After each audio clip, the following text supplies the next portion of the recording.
the day after St. Patty's Day, and I will call town council into session.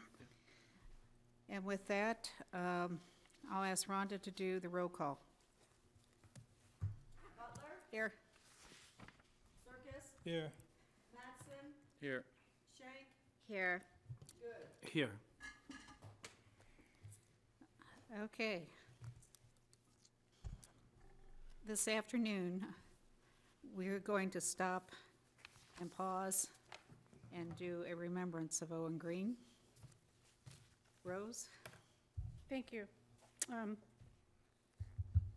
Try to get through this. My name's Rose Abello. I'm the tourism director at Snowmass Tourism. I'm honored to have been asked here to say a few words about Owen Green today. And although I'm the one who's delivering these remarks, my words here are really on behalf of the whole tourism team, some of whom is here. Sorry. I've done this a couple of times. You'd think it'd get easier, but it doesn't. As most of you know, Owen passed away when he and his teammate were training for the Grand Traverse. They were caught in an avalanche outside of Crested Butte on February 16th. Owen had been with the tourism team for 3 years and made an impact not only on team tourism, but to many of us at TOSV and at the greater Snowmass community as well. He also made a really significant impact on our Valley's lacrosse community, serving as on the coaching staff for the high school team. In addition to all of those he touched professionally and through lacrosse, Owen left behind a loving family. We got to spend some time recently with his parents, Travis and Patricia, along with his brothers, Eamon and Kyle. We were so impressed with the incredible strength and grace they showed through what has to be the most difficult period. Owen was also in love. Callie Koff had his heart, and they had recently moved in together. Owen simply adored Callie, and the Koff family had really embraced Owen as their own, sharing many vacations and adventures. Owen's zest for life was unparalleled, and there was never a day we saw him without his big smile. Owen made an indelible first impression on me. I've interviewed lots and lots of people in the course of my career, and usually towards the end of the interview, I throw some softball question like, so do you have anything to add? And most people kind of look at their laps and come up with some version of no, but not Owen. He thanked me for that opportunity and told me the 5 reasons we should hire him.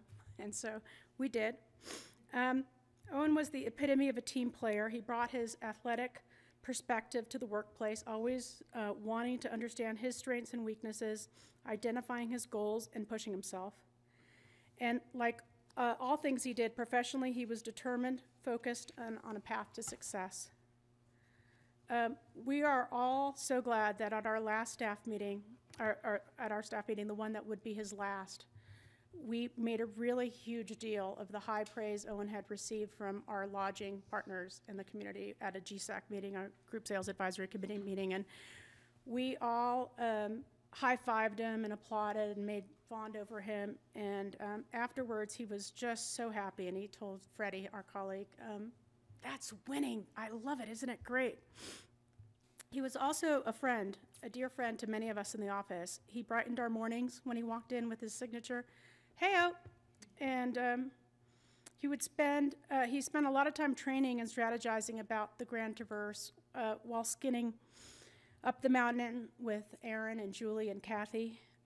He would talk to Maria about his financial future, planning for a home, a family, his future, life in general. He'd ask, hey, Virginia, you got a minute? And then promptly pull this orderly, itemized, bullet-pointed list out, which always took more than a minute. Really, it did. He would tease Keisha gently about how she sings to herself in her office and ask if she had a karaoke machine over at her desk. He'd tap into Michelle's expertise with the database to make sure he had it all perfectly correctly. He looked up to Jim as a mentor in all things sales, ranging from how to best follow up with a client to what shoes to wear to a trade show. And Jim certainly took him under his wing. He pinched hit for Sue On salamander duty. We have salamanders with the Ice Age Discovery Center, and he became an expert with mealworms and these giant tweezers you use to feed them. He'd talk about climbing with Sarah and sharing books that they read, like Up Into Thin Air and No Shortcuts to the Top by Ed Vestiers. And he actually went and climbed Mount Rainier with Callie's family, and when he got the welcome letter from the guiding company, it was actually signed by Ed Vestiers, and he almost fell out of his chair. He was so excited. He would get ski tips from John. He was, what gear to get, where to buy it, techniques for making the crossover back from snowboarding to skiing.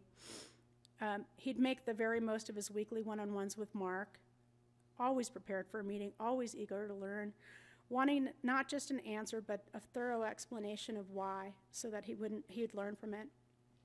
Really being besties with Freddie's. They both joined the sales team at the same time, and really discovering all things sales and collaborating and training and sharing and growing together.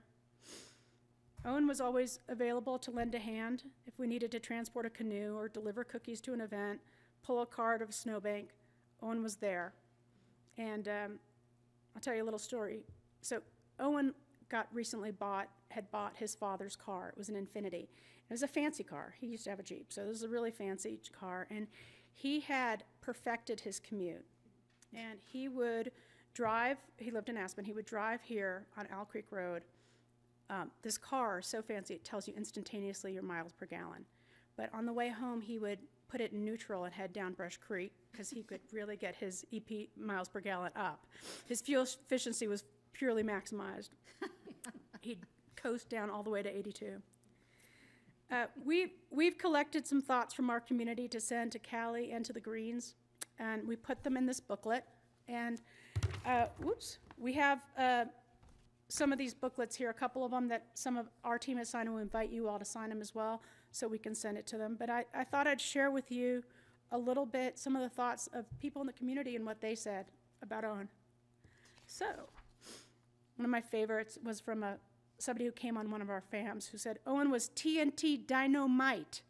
He made such a positive impression and lifted the room with his presence. That was Igna from Prestige. Sean Cagley at the Crestwood wrote, it is really hard to believe Owen won't be able to fulfill his life's potential, which he was well on his way, in my opinion.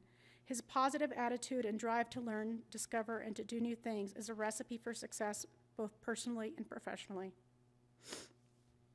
Owen was one of the happiest, most helpful, kind, passionate people that I've ever had the pleasure of knowing. His enthusiasm and positive attitude was contagious. That was Jody Church from Destination Snowmass.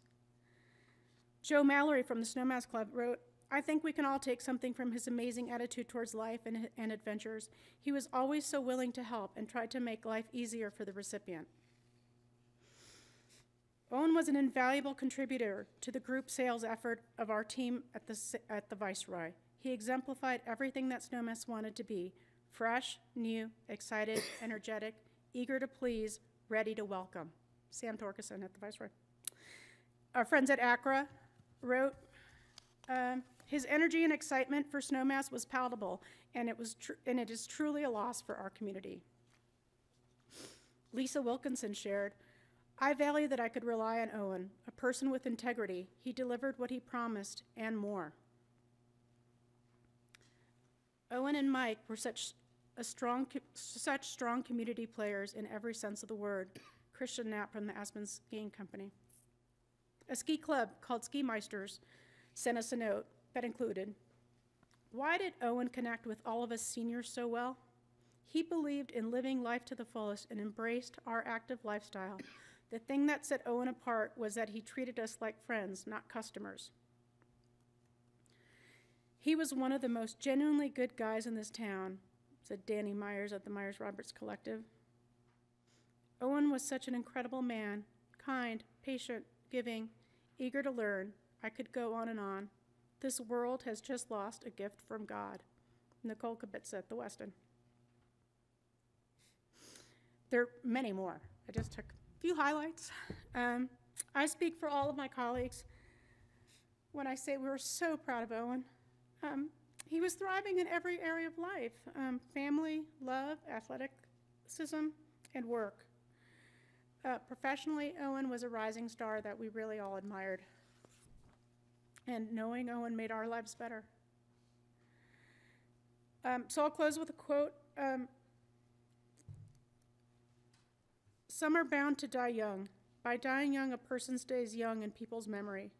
If he burned brightly before he died, his brightness shines for all time. Owen certainly burned brightly and will burn brightly forever in our memories. He will never be forgotten. Thank you, Rose. That was beautifully, beautifully said. Thank you. If, we've got a couple of these we're going to send to his family, so I invite you guys. There's some room in the back if you want to, and I put which it's for Kelly, and if you want to sign it and pass it along, we'll collect it, or you can do it later, whatever. Thank you. Rose. Thanks, Rose. Thank you, Rose. When do you plan on sending this out? In the next few days. Okay. So if you want to, we can, We'll coordinate. yeah, we can coordinate. Yeah, so if there's anything you'd like to add, we purposely, if you want to send us a note typed, we can add it to it for sure, or we can, or you can handwrite a note Boy, there. Owen lived well beyond his years. He may have been young, but he sure lived an entire life. Yeah, And you just articulated it so beautifully. What a blessing to this community and to your team. yeah, Even though it was short, he left his mark. he sure did. We miss him. Oh, Thank you guys for your time. thank you. Thanks, Rose.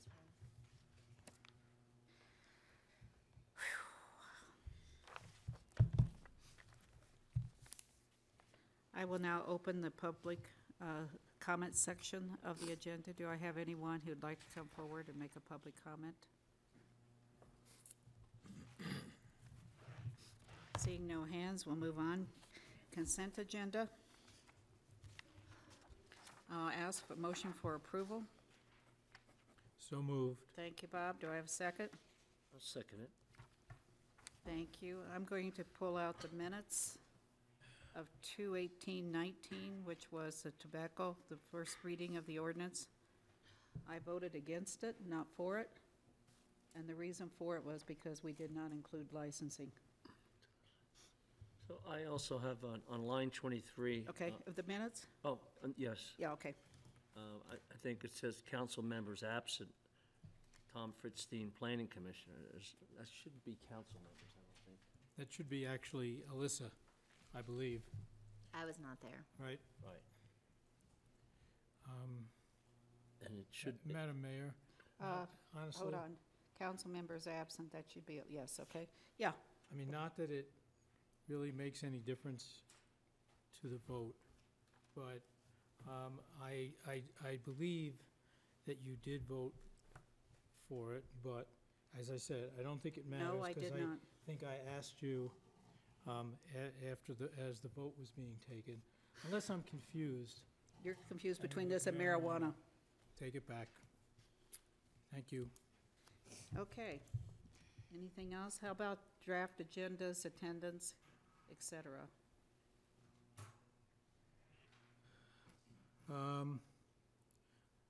Yeah, I have a question on the Reso 23.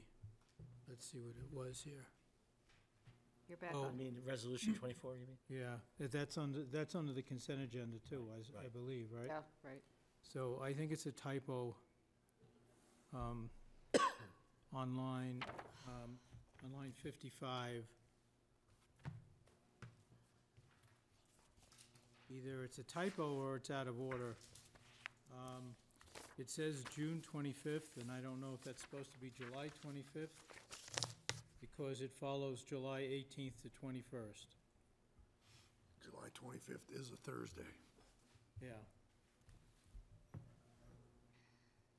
And so is June 25th. So that's why I'm not sure which it's supposed to be.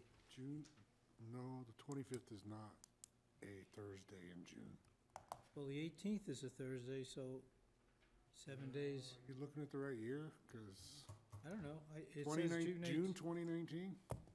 It It's okay. So this, John, this schedule is, Yeah, 25 is a Tuesday, okay. So is, so it should be July 25 should be July 25. on line okay. 55. Yeah.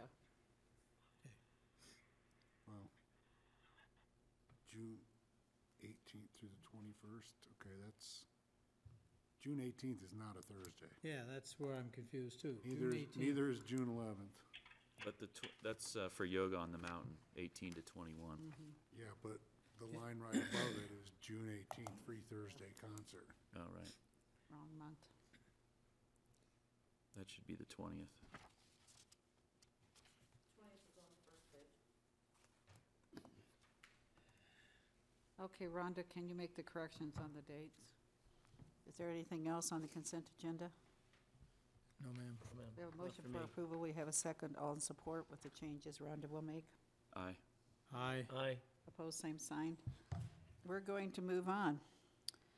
This time to second reading of the ordinance amending the 2019 budget for the general fund, red fund, road fund, marketing fund, capital equipment reserve fund, post-grant fund, and the capital improvement project fund for the town of Snowmass Village.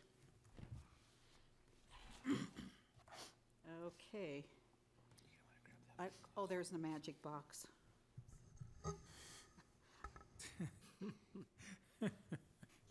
This is the second reading of an ordinance to revise the 2019 budget to include carryover dollars for projects or activities that are anticipated to be completed in 2019.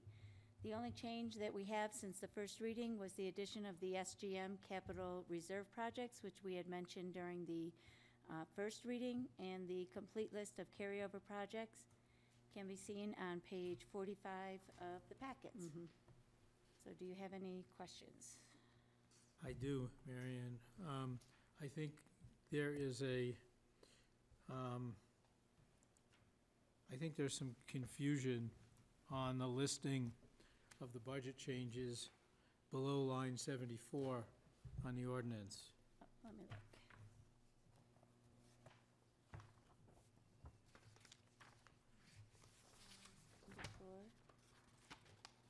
Okay, what do you have? Well, I think that the CIP fund is 648,000, and the SURF fund, I'm not sure if that's the 26 or not, Oh, they all moved down a line. but they're all Yeah. mixed up Yeah. there. Yeah, so let's see. The SURF fund is, The SURF might have been 242. it was, Although, I'm sure Brian would like $242,000 for the post, but and then the post is, both of those lines are, or 26,585, and the 50,000 goes down to the CIP as well as the 648,974. Boy, I looked at those a bunch of times to make sure because they kept moving around. I even put them in Excel and brought them back over, so, sorry I missed that. That's okay. Right. Anything else on that ordinance? Any questions, other questions for Mary Ann?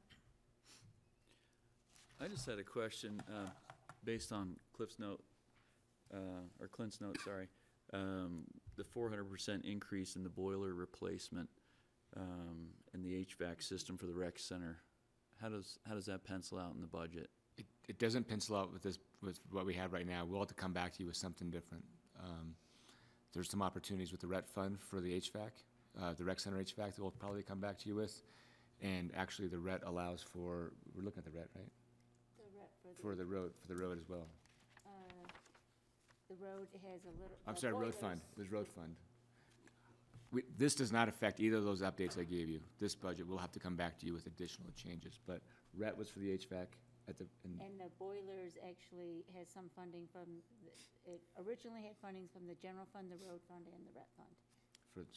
so we're gonna be looking at all three of those funds to make some adjustments, to see what we can find. And essentially what we'll be doing is reorganizing capital projects. For those of you, you didn't read the update, The boiler project for Snowmelt Road came in about $2 million over what we expected, over what we projected, and so knowing the importance of the road and knowing the importance of that system, we're determined to find a way to reorganize projects to make those happen. But the point that I want to make, I think, to your question is, this budget amendment does not address either one of those, and we'll need to come back to you and find ways to make those other ones happen. Okay. So Clint, the rec center, the panels and the boilers, when will we move on these? We're aiming for the boilers for the Snowmelt Road, we were aiming for right after the ski season ended, so end of April. So I know rec you had an center's open nice. bid set up, and has the town picked the contractor yet? I think we're negotiating with the contractors now. I'm confident in saying we're negotiating with them now. So is the town interested in the lowest bid, or are they interested in a contractor that's going to be available to repair something or service something, or, I'm kind of curious. Our bid answering, and give you the detail, but our bid procedure absolutely does not require us to take the lowest bid. We get to be qualitative in that assessment. That responsiveness is certainly part of the evaluation, the ability to do the work, all those types of things factor into that decision. But we are not required to go with the lowest bid if we don't think they can service the, Because I don't think that's a good idea. yeah, I mean, going with the low bid. Right. Yeah, no, we make that very clear, that's not a mandate for us. So the difference between, and how many bids did you get for the boilers? I'm gonna defer that to Ann, because she knows off the Ann? top of my head. So we received 3 bids for the boiler project. We received 1 bid for the rec center project. One for the rec center. Correct. But we are working with both of, and we are working currently with the low bidder on the boilers? boiler project, and working through on some value So, engineering. a quick question, I'm not even asking for numbers, is the low bid 10%, is the low bid 25%? You know, between the contractors, Yes. I don't have that quick answer, but Okay. I'll tell you right now that they were very comparable. Okay, So we're comfortable with the bids that we received in the sense that they are in line with each other. There was nothing that caused it to be skewed on that aspect. What was skewed, it was the bids were a lot higher than we anticipated. And there's several factors, and when we come back and talk about the options for funding, I think we can better identify that. Right now, we're going through the conversations with the low bidder on that contract to talk about, so did we as the town, did we hire a mechanical engineer to yes, help us through this? yes, And that was SGM? no.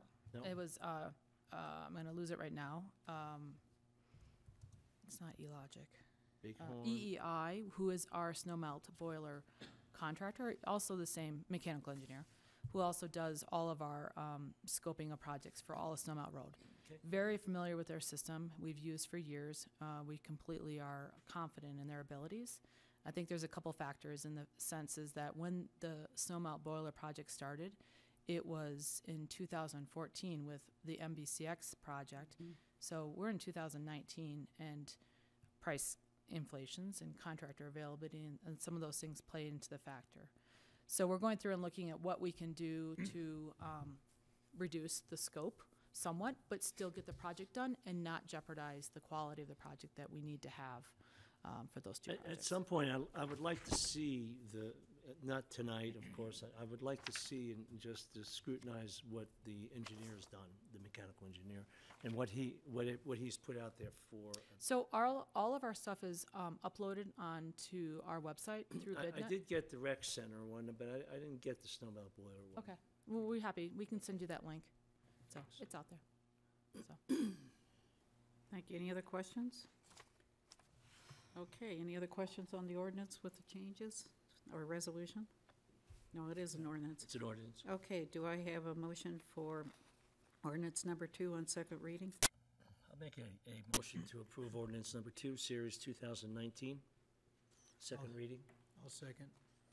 Okay, having said that, Rhonda, roll call? Butler, Yes. Circus, Yes. Mattson, Yes. Shank. Yes. Good. Yes. Thank you. Thank you. Thank you, Thanks, Mary. Mary Ann. Thanks, Mary Ann. Thank you for bringing your heavy box. A lot of paper. And thank you. And we want to give a shout out to your team too. The snow plowers have been very, very busy this season, doing a great job. So just amazing work. We're going to move on to second reading of ordinance number 4, series of 2019. An ordinance of the Town Council, Town of Snowmass Village, amending the Snowmass Village Municipal Code to raise the minimum age for purchase, possession, and consumption of tobacco products and to establish the minimum age for the purchase, possession, and consumption of electronic smoking devices and related substances by adding Chapter 9, Article 2 to the Municipal Code. And I know that all of you checked your email today. Rhonda sent out some revisions to the ordinance. There were some editorial issues, and those pretty much were corrected. Brian? You didn't? I just got something today. No, there was a comment. There was a public Oh. comment that I sent. Oh, well, then maybe Everything that's in the packet's correct. okay, then I may be correcting some commas and stuff. Okay. Hi, Brian. So, Rhonda, do Hi, you wanna Risa. introduce You it, want to or- come up? Rhonda, you can come up and just give a 2-second overview. Clint, do you want to take the lead, or? I'm gonna let Rhonda, she's done all the homework Okay. on it. So.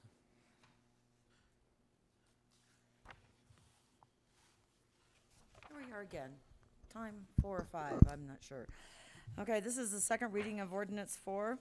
On the last meeting, in the first reading, there was a vote. Council unanimously did not want to do licensing. And there was also discussion in regards to possession and fines. And we've changed all of that in the ordinance, and the map has been updated. And you can see your zone district. You're in the. Are we on? Wait a minute, Wait a minute, talking we're on tobacco. Oh, I brought the wrong one. Jeez, I'm sorry. I'm in marijuana. See, guys, I wasn't supposed to be talking. Huh? No, I'm not stoned. We're doing these backwards. We're doing number 4, then we're going to go to number 3. Okay, let me get the right packet of information. How's that? You were in order. Okay, we'll wait till Rhonda comes back up.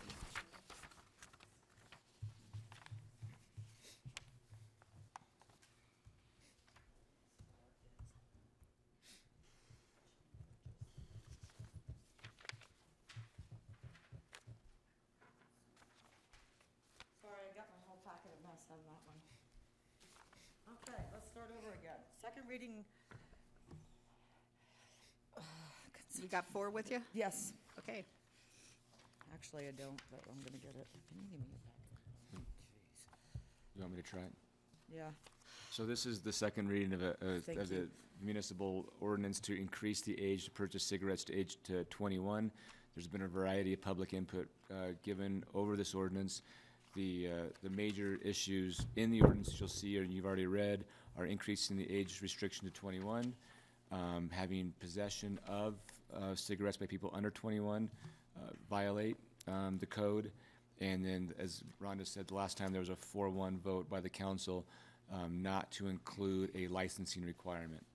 And so that is not in the ordinance, the actual overall licensing. The last time the council did talk about the penalties and whatnot that the municipal court would assess, and so all of that is within ordinance number 19 and 4. We think it's reflective of what the council largely agreed to last time, or at least the consensus was, and we're recommending approval of ordinance number 4 for second reading tonight. And again, just so you remember that we have both of our establishments that do sell cigarettes have already raised their smoking age to 21. I did not hear anything back from Eddie Zane when I sent him the copy of this, so I told him he sold the cigarettes behind the bar and got rid of the cigarette machine. And Clark's Express has already gotten rid of all of their tobacco products. They only sold cigarettes. And the machine at Slow Groovin will be out before the dates that this is effective. So we talk about what we currently have. We don't talk about the future at all in this ordinance. In terms of my understanding, there might be a little market going up on the mall that may sell tobacco products. Okay. And this would require the age 21 years old to purchase Yeah, them. Right. I understand that, but, I mean, we made the decision not to license because we have people that are willing to stop and raise their age now. And yes, people would probably do that, but, That was one factor in the decision. And I think one of the other factors was is that if the town were to implement a licensing regulation scheme, that the town would no longer receive tax revenue from the state on tobacco No, sales. that's not true. Right, and on that point, That's not true now. 1033 is passed since Yes. we had our last Yes. meeting. So we would not forego Lose the that money. tax. we would not revenue. lose that money. And you're probably here to talk about that, Risa?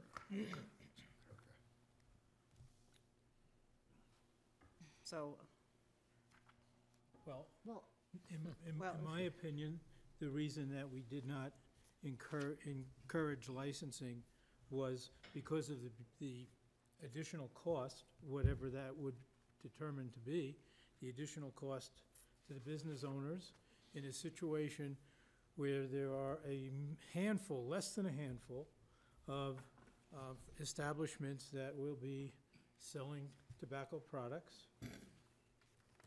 In addition, well, that's primarily my reasoning, and it's still my reasoning, that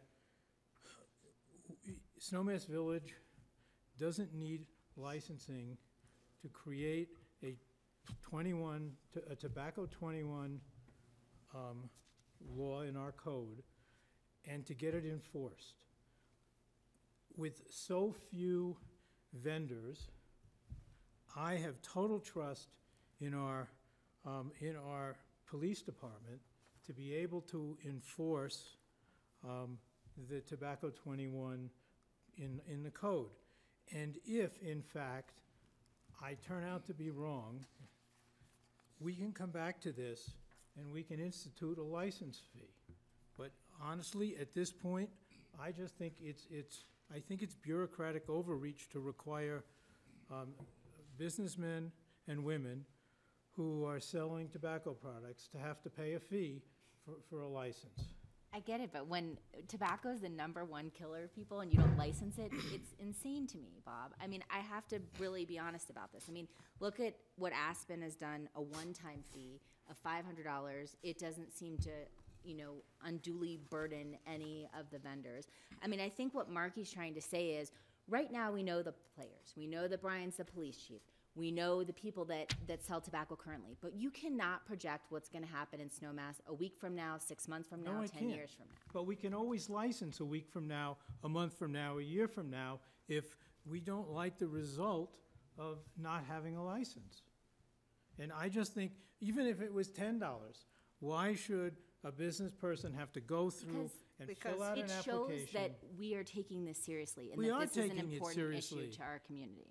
I mean, Why how are we can you- licensing how marijuana? can you- wait a minute, who does it show we're taking it seriously to that doesn't know we're taking it seriously? Everybody in this town I get it, but knows we're taking it listen, seriously. you don't Bob, know what the tourists are thinking. You don't know what the kids are that come on the Thursday night concert.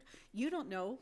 You say, go ahead. Yeah, and let me tell you something. Right now, the way the ordinance reads, you're like, okay, 1 offense, you pay this. 2nd offense, you pay this. 3rd offense, you pay this. 4th offense, 5th offense, 6th offense. When is enough enough? When are you going to take the person's license away? When are you going to not allow them to sell tobacco that's potentially injuring the brains of the young people of this community and any other visitors that come? I think that you have to look at that. I mean, there's no other way to regulate that, but then to license it and be able to revoke someone's license because they have reached the maximum amount of offenses.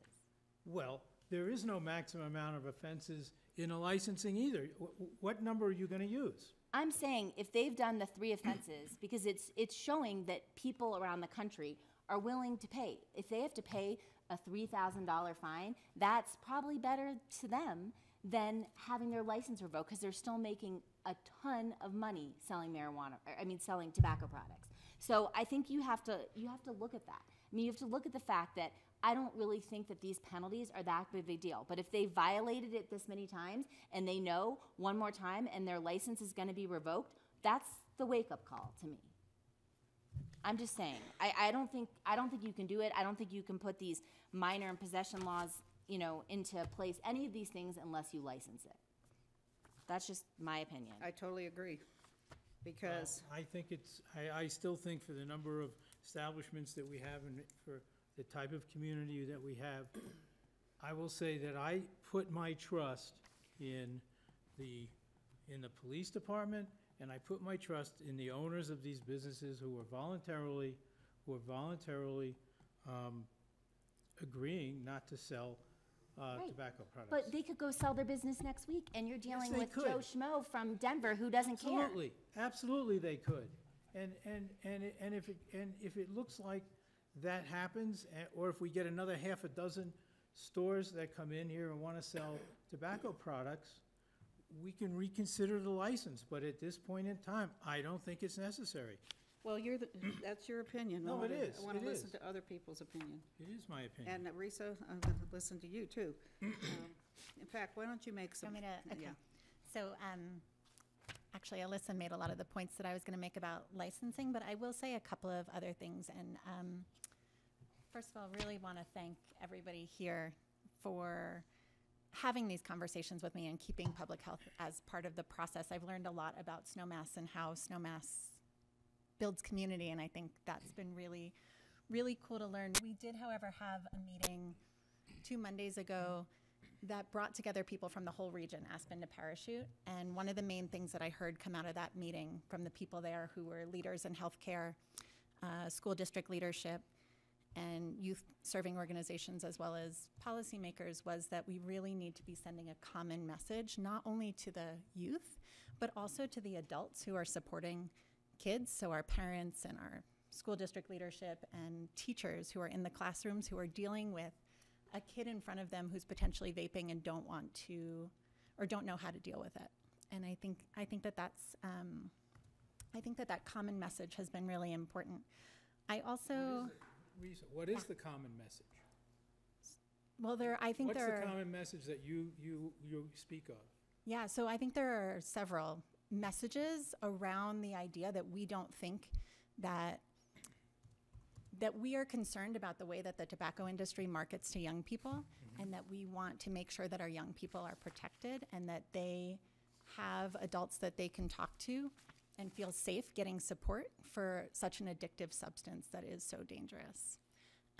We really focused on prevention and how do we prevent youth from being able to even access these products that are so dangerous for them, but that are so highly marketed to them. Another thing that I wanted to mention, Alyssa was talking about the idea of licensing and how we use licensing to really show that we're serious and to make a difference, but also to put in place restrictions such as what kind of advertising can be done in stores and whether or not they can accept discounts. Like there's a 50% discount for the Juul device, and so you can restrict whether or not that's possible. What kind of signage is allowed, and whether or not certain flavors like cotton candy and bubble gum are allowed. One of the things that we saw and we've spoken about is that Sundance Liquors, which has done a great job by raising their age to 21, also had a violation that was found by the FDA where they were selling tobacco products to a child under 18. And so I think that there's, a certain amount that you can do by putting in place a resolution or like a statement, and then a lot more that can be done through a license. I think most importantly, I would ask you to think about how are you, like if you want to be able to go back and look at this and see if it's still the right thing, or if there's room for change, or if there's something different that you want to do, figuring out, like Carbondale did, how do you put in place those checks and figure out what are you looking at when you get to that point. So if it's 6 months or if it's a year, what kind of information are we collecting on the way to be able to see if we're being effective? And I think those are the main things that I wanted to be able to speak about on what you're talking about now. I can talk a little bit more about the possession ordinance for like whether or not kids can have it. I also think that there may be one or two other people here who have come to speak. So I will. Charla, I see you back here. Come on up. You want me to be here? Yeah, that's perfect. Okay, perfect, because it's a short comment. I'm Charla Belinsky. I live here in Snowmass Village, for those of you who don't know me and for those who do. I normally would represent probably Snowmass Chapel to a lot of you, but I'm here as a board member of Youth Zone. And Youth Zone runs a diversion program, as many of you probably know, for youth in the valley from Aspen to Parachute. And I'm here representing the board and the staff and Executive Director Lori Mueller to say that Youth Zone wholeheartedly supports this ordinance. I do not have a lot to say about the licensing issue. I'll leave that to you all and to the research and data. But I think that it's relevant for you all to know that as someone who works with youth who are quote unquote in trouble for a variety of things, from shoplifting to vandalism to possession of alcohol and drugs, we have seen a massive increase in vaping because of you have already covered the accessibility of it is just very, very easy, and kids can take it into the classrooms and parents and teachers have no clue. And so nationwide there's been such an increase. It's doubled the usage in 1 year's time. And Picking County leads the charge in terms of youth who use some sort of a vaping device for nicotine and other substances. So, seeing that increase, we know and we're very aware at Youth Zone that that if kids are caught, that's not a bad thing. And we will have an opportunity then to work with them at Youth Zone, and they have an amazing staff, amazing people who not only will work with them on, making better choices, but also what's the underlying reason that kids are reaching out to substances like that to begin with. So I just want to put that on the table and say thank you for addressing this issue, and that Youth Zone, as a member of this community for a very, very long time, wholeheartedly supports that. So, Thank you, Charla. Any questions for Charla? thanks, you guys. Thank you. Bill? I'll just share a couple of stats that were given to me. In 2016, there were 18 checks by inspectors, 2 sales to minors. In 2017, 3 checks, or 3 checks to DOR, total of 6, 3 reported sales to minors. So I think we're... Is that here in Snowmass? In Snowmass Village. So even though I think we're doing the right thing, we're on the right path, and to Bob's point about what's our messaging, how are we being consistent, I think Tobacco 21 allows us to be consistent with the other municipalities who have adopted the same. But I'd be happy to hear what Brian has to say with what you have experienced with the retailers. And do you think that having both a license so that we have an opportunity to revoke their license, will that have an impact? And then you can also address the possession as well. Can I touch on the license first? Sure. The license would likely come back to you as a town council to remove the business's license. It wouldn't be a staff decision. We'd have to write the ordinance however you direct us to, but at that point, it would come back to you guys, and you all would have to make that decision. Does one violation in a year require, would that say, okay, we're taking the license? We would take the license away for 3 days or 2 weeks. We have similar provisions for alcohol violations, from sale to minors and that kind of thing. To my knowledge, we haven't removed a license. I'd stand corrected. We may have at some point, but not since I've been here, certainly.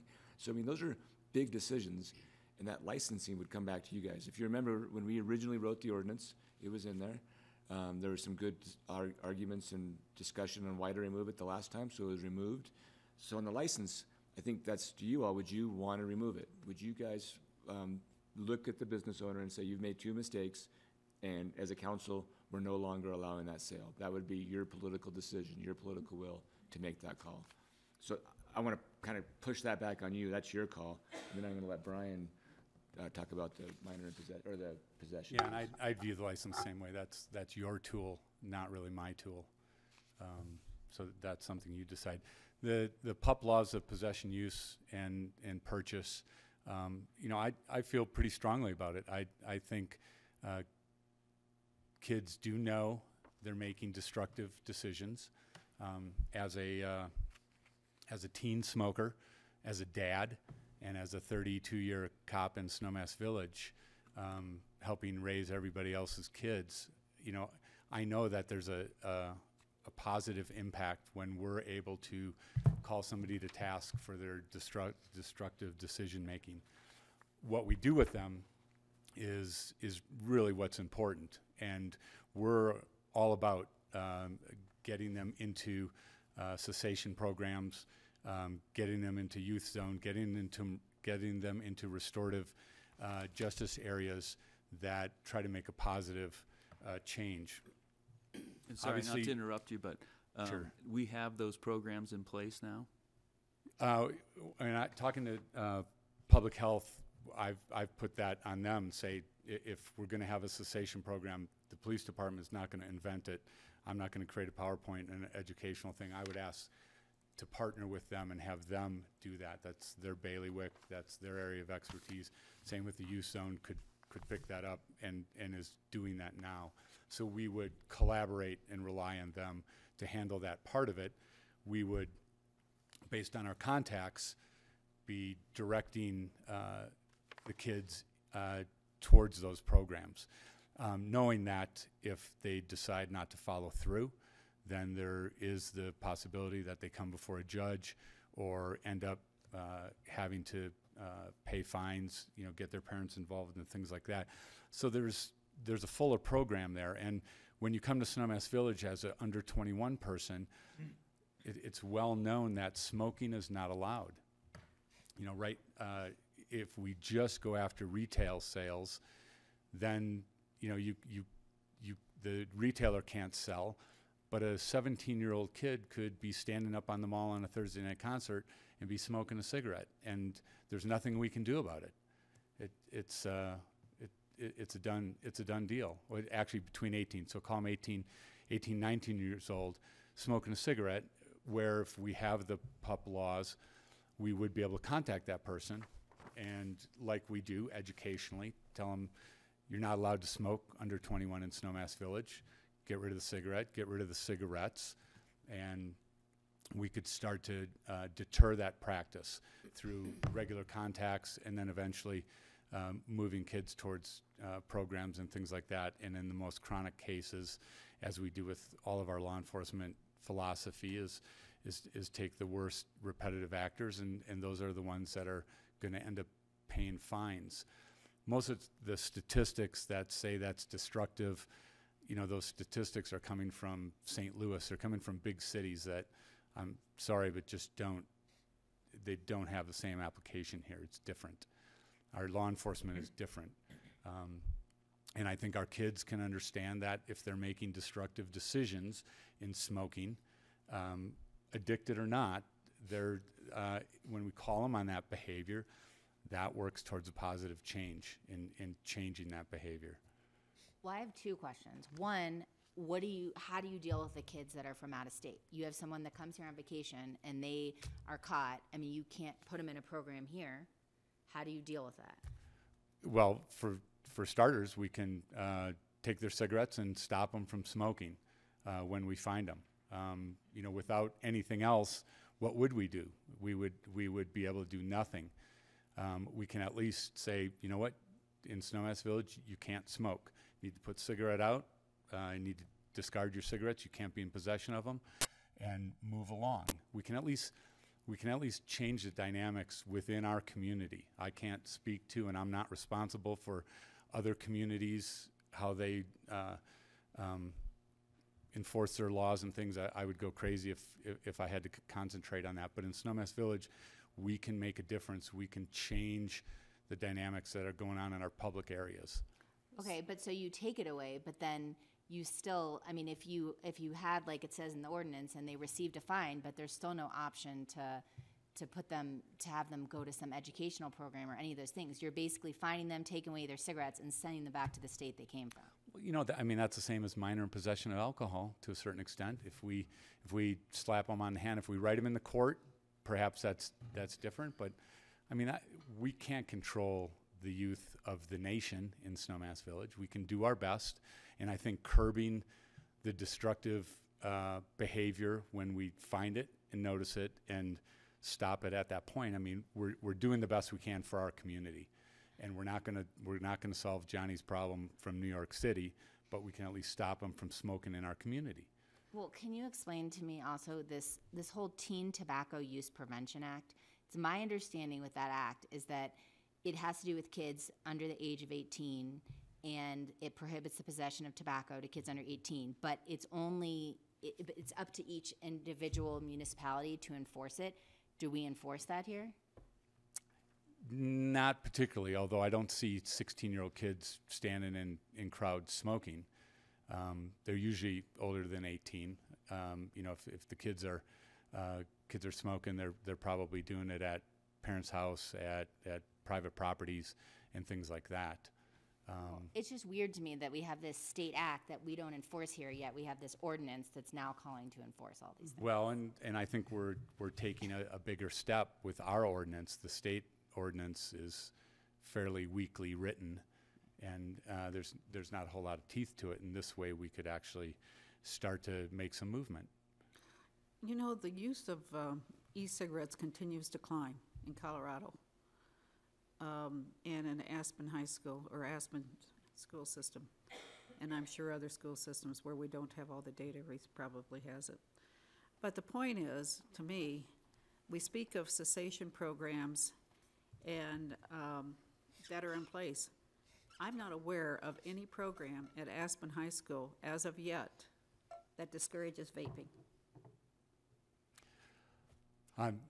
I'd have to defer to the school district for that, but when I went to the vaping thing, the presentation at the high school, they were talking, and Risa might be able to add to this too, but they were talking about, you know, what they do with kids that are caught vaping and how they sort of work with the counselors. And I mean, you can elaborate probably more, but there definitely is something. I don't know if it's a formal policy, but I know that we talk about putting kids in a program. Where's the program? What's the program? Well, I know the counselors at the school work with the kids. I mean, I do know that. And is that working to curb the uptick? I mean, we keep hearing that the uptick is on a huge curve. Right. And right now we're applying the educational stuff only, and I'm not sure if there's a dramatic turn in events. You know, for Snowmass Village, we can send a message that purchasing, selling, possessing are all illegal. Don't do it here. Don't do it in Snowmass Village. We can take care of our own community. We can make a difference with our youth and get them involved. And I think that's so important to me. But you know, the one takeaway I have from what you're saying is these kids know what they're doing, right? They're making these bad choices. So we're gonna put these laws in place that are gonna, you know, make them maybe rethink their choices. But what about the retailers? What's making them rethink their choices? $150 fine is not making them rethink their choices. I can tell you that. But that's amongst you guys, not amongst us. I know, but I'm just saying, like, look what Brian's saying, and I think it's a very valid point, but what are we doing on the other side? I mean, the adults that are selling this are just as responsible as the kids that are buying it. And they can be fined. The people selling it can be fined. Right. I'm not arguing with you, boss. What are you gonna do? Fine them like 20 times and then be like, well, we're fining you again, and then they go do it again. This is the discussion that the council needs to have. And I'm directing it. I mean, Bob is so far the only person adamant at this table that we shouldn't license. I mean, Tom hasn't spoken yet. Bill, I'm not really sure how you sit. What? I am waiting to speak. Yeah. Well, I'd love to hear what you have to say. And Bill, I'm not really sure where you lie, but I would like to know. Okay, so I struggle with a couple different things. First of all, line 25 and 26, talking about the research that's been done, the minimum age is effective, curbing high school tobacco by 50%. I don't buy into that. The kids are going to find a way to get their cigarettes one way or another. That's just, I don't agree with that research line. Number two, which is probably the biggest thing I struggle with, is we have a high school student who isn't going to college. He's graduated. He's joined the military. He's gone to boot camp. He's ready to go into the service. He comes to a Thursday night concert. He's 18, 19 years old. He's got a, maybe even wearing his uniform. He's in the service now. Are we going to tell him he can't smoke in Snowmass? Absolutely. Yes. Okay, I'm not going to tell him he can't. This man is defending our country, okay? Who cares? Well, You who could be- cares? How could you say who cares? Because you could be the best I person in disagree this with. world. Well, I'm not saying I disagree with the license. I'm saying I'm referring to the young man that's defending our country. He's gone to boot camp. He's going to be, out overseas at some point, and now, I just can't. It's just like going back to the point where when we had the draft was established. You were able to be drafted at 18 years old, but you weren't able to vote. You were able to do everything with the government would take away your taxes, whatever. At 18 years old, you're being taxed. Why? Why are you connecting cigarette smoking with the military? Because if you watch a lot of military movies and stuff or whatever, the people smoke. I have many, many relatives that are young and in the Army and in the Navy and in the Marines, and they would take offense to that statement. Well, let me finish though. Okay, let me just finish. I'm just saying they have the option to do that if they want to do it. That's all I'm saying. Okay, so I kind of struggle with the idea of if somebody's going to defend our country, and they want the option to smoke cigarettes, that's their option. But they don't have to do it They're in now a grown Snowmass. person. That's all I'm going to say. Again, I'm not Where are I'm you not with saying I'm licensing? not in favor of the licensing. Okay. I'm just, I don't know how we're going to enforce this, Brian. It's going to be a challenge for the community to. Where are you on licensing? I just said I'm in favor of the licensing. Okay, I said that. Okay. Okay, but I'm struggling with the idea of Aspect how of we're it, going to enforce this. For which aspect of the ordinance? Anybody under 21 that's smoking cigarettes. It's no different as if Snowmass had a no smoking ordinance, period. It doesn't work. They've got people in Zane's. There's no smoking ordinance. People go outside the bars and and they're going to smoke anyway, and we don't enforce that. Well, we there's don't have an people ordinance that smoking says all they over the can't smoke right now, but someone under 21, we can contact them, we can ask them to put their cigarette out, we can inform them of our ordinance and ask them to stop. I mean, we're not gonna save the world in No, one we're week, not. but we We're can not. start to change behavior, and we can Right. start to change the dynamic in our own community, where at public places, public gatherings, we can't affect public private property. Somebody wants to smoke in their house or on their property, we're not going to be able to deal with that. We don't have a right to go there.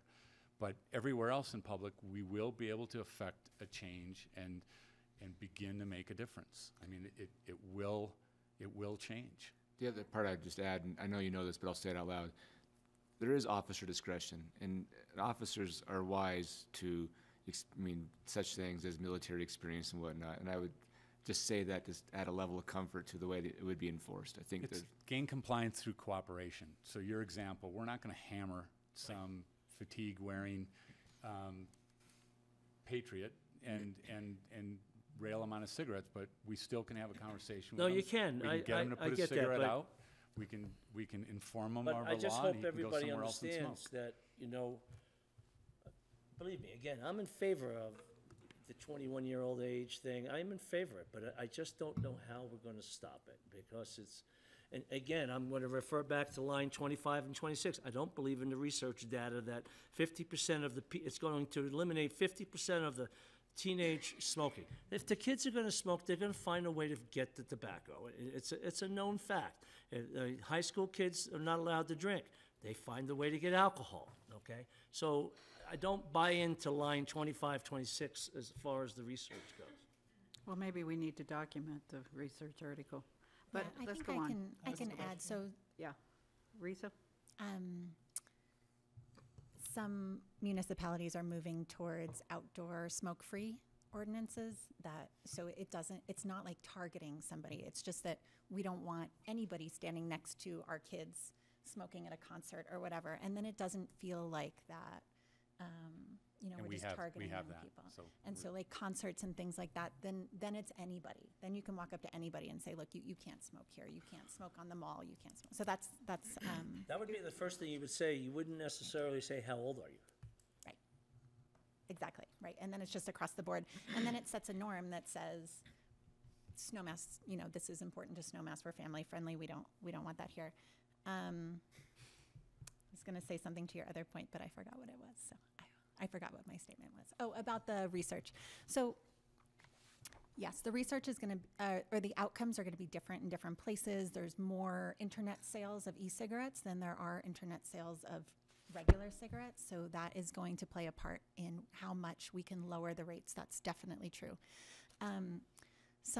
I think where the 50% decrease in some of the research is coming from is that there is a real difference made when you put policies in place in an area. It changes not only the access in terms of actual being able to buy, but it also changes the norm, which is something that I think you're all talking about, is saying like, this is what we do in Snowmass and this is what we don't do in Snowmass. And I think it'll be different in different communities. You're right. Like some of the Aspen kids we know go out to Glenwood Springs to get their products. But something cool that came out of what Aspen has done and what a few business owners have done is that when I walked around Aspen to the only six places that sell tobacco products, only one of them sells e-cigarettes now. All the rest have taken it off the shelves.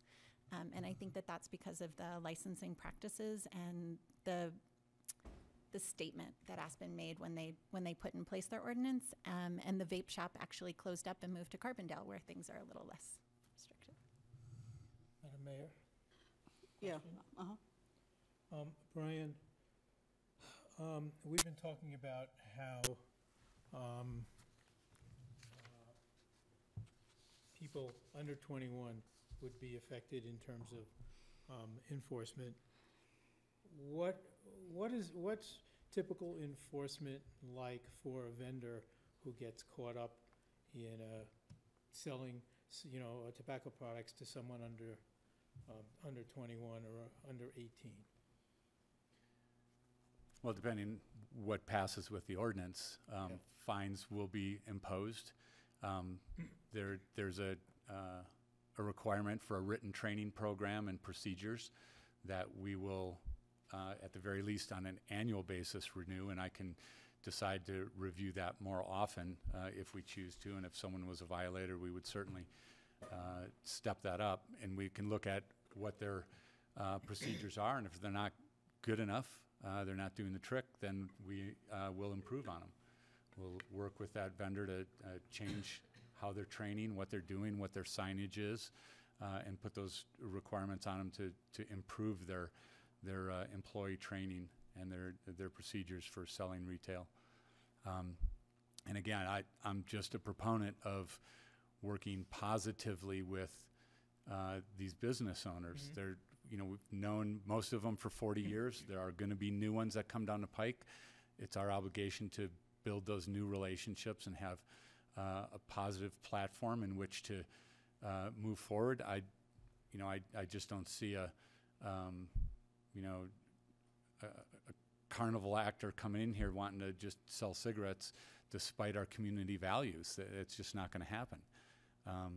I mean, people that put businesses in place here tend to share our community values, and we can help them understand what those are through training programs and through positive networking. I've kept the compliance check option. It actually put it in the ordinance, although it doesn't need to be there for me to conduct compliance checks, but it's in there. If we get to a position where we're just not able to work with a business owner, then we can certainly step up. The state still has a right to do compliance checks for under 18. We would be doing those for between 18 and 21. And we can do those in the circumstances where we maybe aren't gaining any ground, which I just think is highly unlikely. I also wonder aloud, can we address their business license in a renewal fashion? Their whole business license for their whole business, could that be affected by their inability to follow our laws? And it's not just a license to sell cigarettes, but is a revocation or a non-renewal of their business license a possibility, and that is their business, and that changes the game. Is that actually more effective than just the cigarette license itself? That's already in place. It's there. I just would defer to John whether that's a viable option. John, would that be a viable option? You know, that's not gonna work.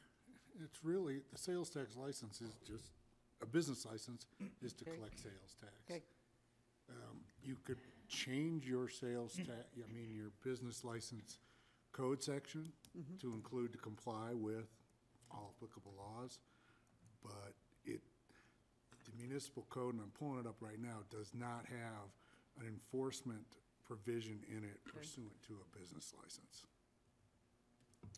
So, Risa, you know, you've made a lot of comments today, and you tie in licensing with your comments. But I don't understand why licensing is necessary for the comments that you've made in order for those comments to actually come into place.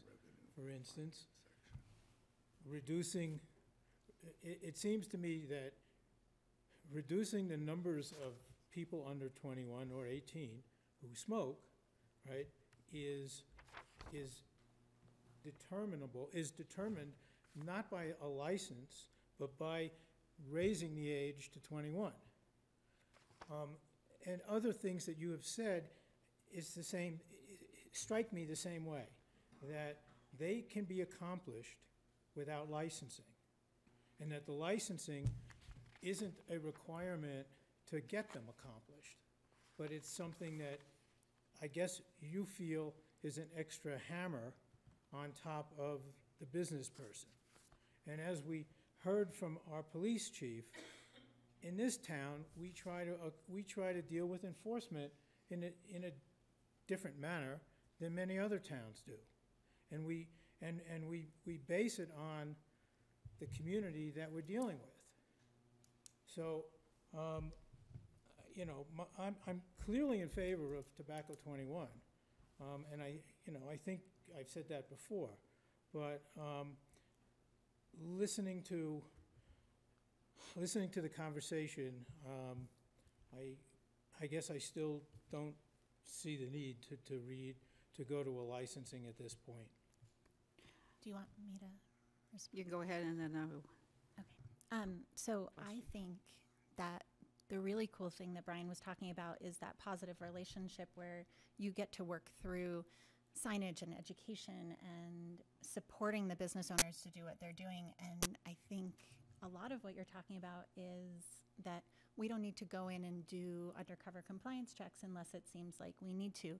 The license, I don't see the license as a hammer. I see the license as actually an opportunity to support good businesses, because if a business is doing the right thing, there's no issue, right?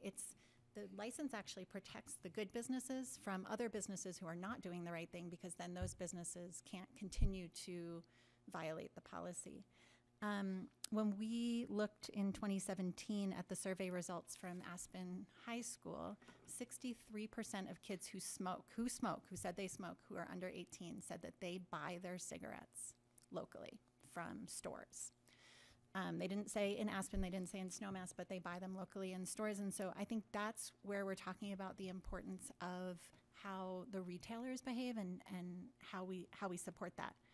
And the Sundance example, I think, is also a good example of, and the Carbondale example of how when we just raise the age, it doesn't necessarily mean that the sales to the minors don't happen. So Carbondale raised the age to 21. The law enforcement team did a beautiful job going out and doing a lot of great education and support. And then when they did the compliance checks, 4 out of 10 still failed. And I think, you know, Carbondale's just taken a different approach. Rather than putting in place a license, they've gone with monthly compliance checks so that they're actually bringing in an undercover minor. And that's something that they have built into their law enforcement already. They have somebody who does that for other drugs. And so it was just, I think, an easy way for them to go about it.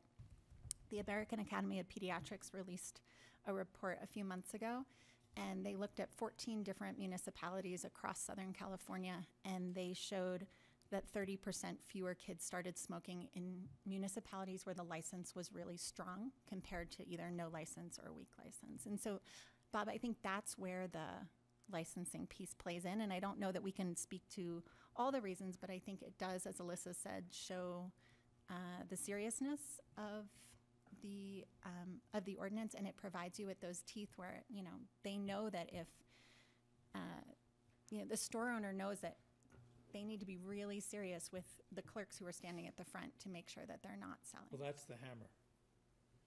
That's the hammer that you know, I see a hammer, you don't. That's just a difference of opinion.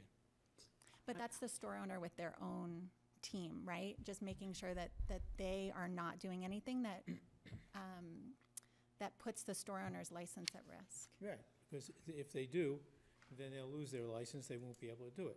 That's the hammer. Right, that's the potential hammer, right? That's, yeah. Well, I think, I mean, for the same reason that we have engagement, let's say, for minors or people under 21 in this, I think we should have licensing as well, because right now, Brian, you don't have an opportunity to go to the retailer and say, all right, 3 strikes, you're out, right? That's correct. You guys would have to develop that, and your third strike would be your hearing process per the ordinance probably, and not I'm not revocating a license. I could certainly pass on the process and the message. Right. But that's the ultimate. So in my mind, I think now that 1033 is passed, we don't have a tax disincentive to do it. We should have a, you know, very simple licensing program that at least provides, you know, the opportunity to take somebody's license away if they're, you know, habitual, you know, if they're selling to people under 21. For the same reason, I think we should have a reason to engage people under 21 who are smoking, so that we can say, hey, this isn't what we do in Snowmass, and this is what we're going to do about it. So at least we have a program in place, both for retailers and for those people who are affected by it. Well, personally, I'm very, very strong on licensing. To me, the minute that you are selling a product, whether it be alcohol or tobacco-related products, I'm a believer that that license kind of is a symbol of good business practices, and you're more into it to make sure your employees are well trained than it not being licensed. That's, I just think it's the right thing to do. And yes, it may be one piece of paper, which Rhonda was talking about at our last session, that could be perceived as bureaucratic. To me, it's not that hard to fill out a license application. And I don't care what we put in terms of a fee on it. I'm fine with $150. $150 are going to make more than that on 2 days' worth of cigarette sales or jewel sales. So I'm all about licensing. And Brian, I really appreciate your comments, because the approach is perfect for our community. Okay, we got 3 for licensing that needs to go back in. Yeah, I'd like to make a motion to amend Ordinance 4 to include licensing. Also on line 245, we need to change that from $1,500 to $150. That's the version I saw come out across the email, and it may not have been today. And I have other Yeah, I've got a few other changes too. changes. I don't know if we're gonna walk through it. We're but- going to walk page by But page. I am in favor of licensing, and I mean, I would maybe consider doing what Aspen did with the one-time licensing fee. Okay, you're in favor. We've got a motion on the table for ordinance number 4 to modify it to include licensing. We've got a motion. Do I have a second? I'll second. So we'll act on the question on licensing. All in support? Aye. Aye. Okay, oppose? Nay. Okay, so now let's talk about the next part of it, which would be kind of the fee structure. Can you tell me what Aspen? Well, my information really just came from my conversation with Risa, but she said it was a $500 fee that they pay, a one-time fee. And you don't have to, I mean, that's just it, but you can elaborate however you want to. That's true, and Rhonda probably has the information for the other municipalities. They are all annual renewal, which is said to be stronger. An annual renewal, Aspen made the choice to go with one time. I'm sorry all that information has been provided in the future, so I didn't put it in this packet, but they ranged $500 to $300, $275. Yeah, I think that's. When I had licensing in the ordinance, I proposed $125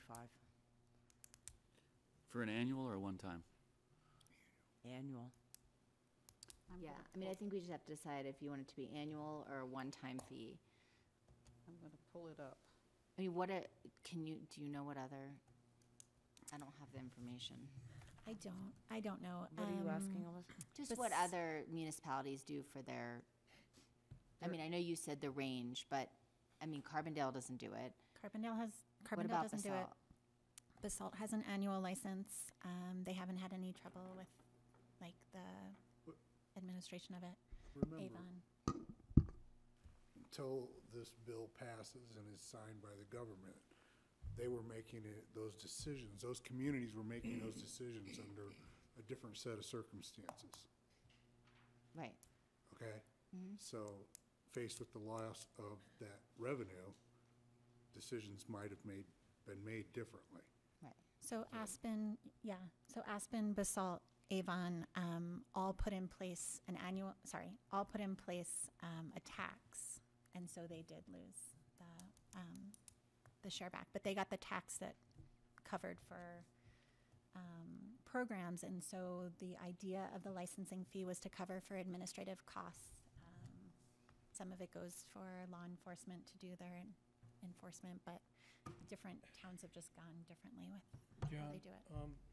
In the last rendition of this, Yeah, that here it goes. included licensing, I think the licensing was to support, the licensing fee was to support or cover the expenses of running Compliance checks?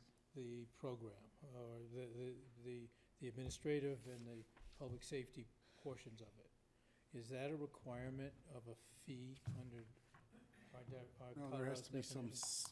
if there isn't a service provided and under licensing, you're pretty much okay because you're overseeing it, but versus a tax, Right, you're not gonna have a problem with that. okay.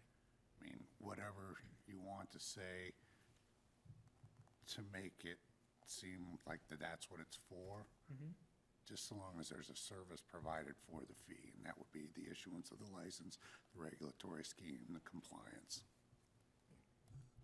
I believe that Avon actually originally made it $250 and then dropped the fee to $150. I could be wrong about that. But is that annual or? It's annual. Annual. Avon and Basalt are annual. Aspen is one time, and Carbondale no license. I think you're gonna have difficulty hashing out a licensing scheme here tonight without having it written and in front of you. Yeah. So to I try agree. and go through all these points, and for that reason, because of the vote you took on the motion, I would suggest that you table this ordinance with direction to staff to come back with the rewritten ordinance, including licensing provisions. Staff will select something that they think is consistent with what you've expressed here, but then in the staff report and memo, there'll be comparisons of other differing licensing regulatory schemes for you to review and discuss probably in a much more efficient way, having it all written in front of you. And the public will understand that you're considering that part in the ordinance as well. Okay, I'm looking at thank you, John, and I was looking at the 219 meeting where the license scheme was in, the February 19th. Okay, yeah. That's where I was going back and referring to that. But I think your suggestion is very good for us to look at other municipalities as well. So,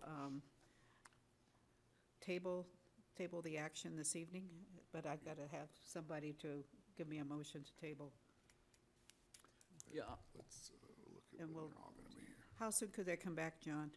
Ooh, I would defer to Rhonda, but I think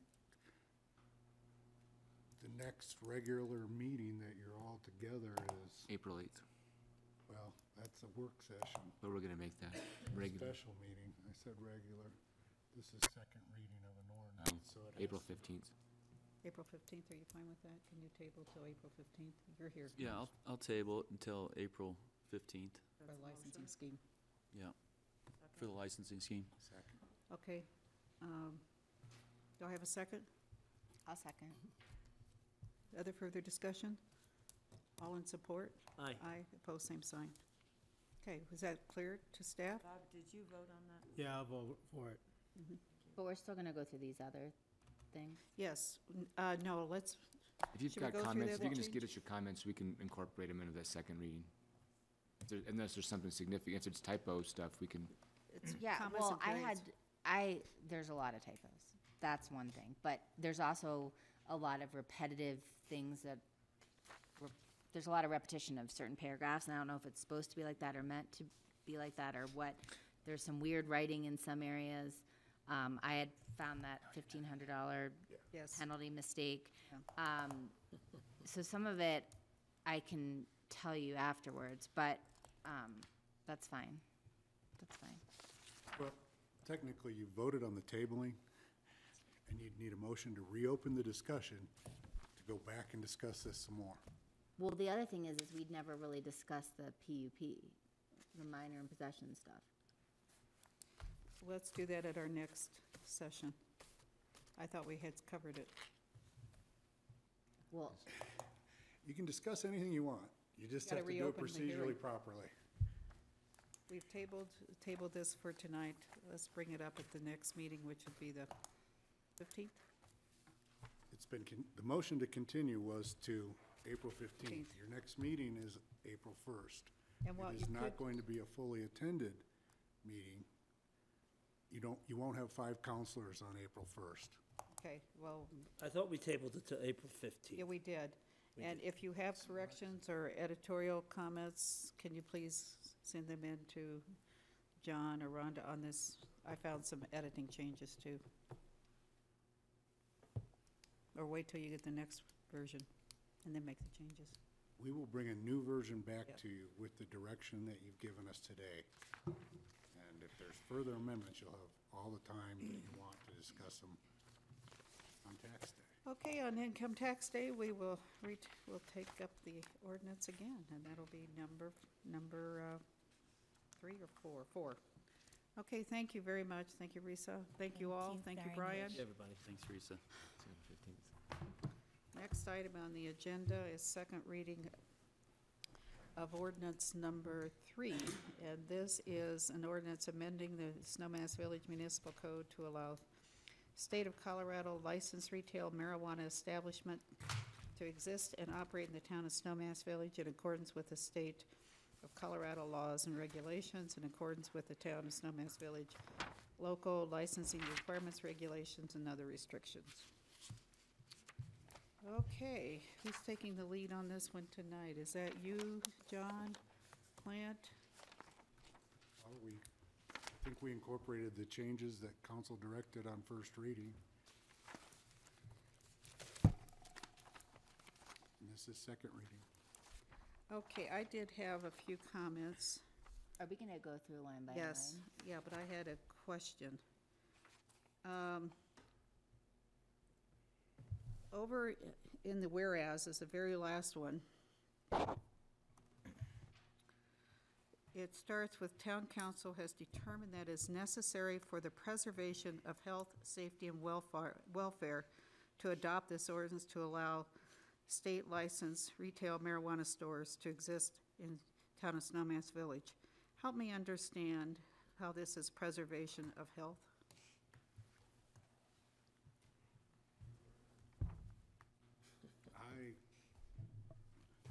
I guess the state, actually the voters made that determination.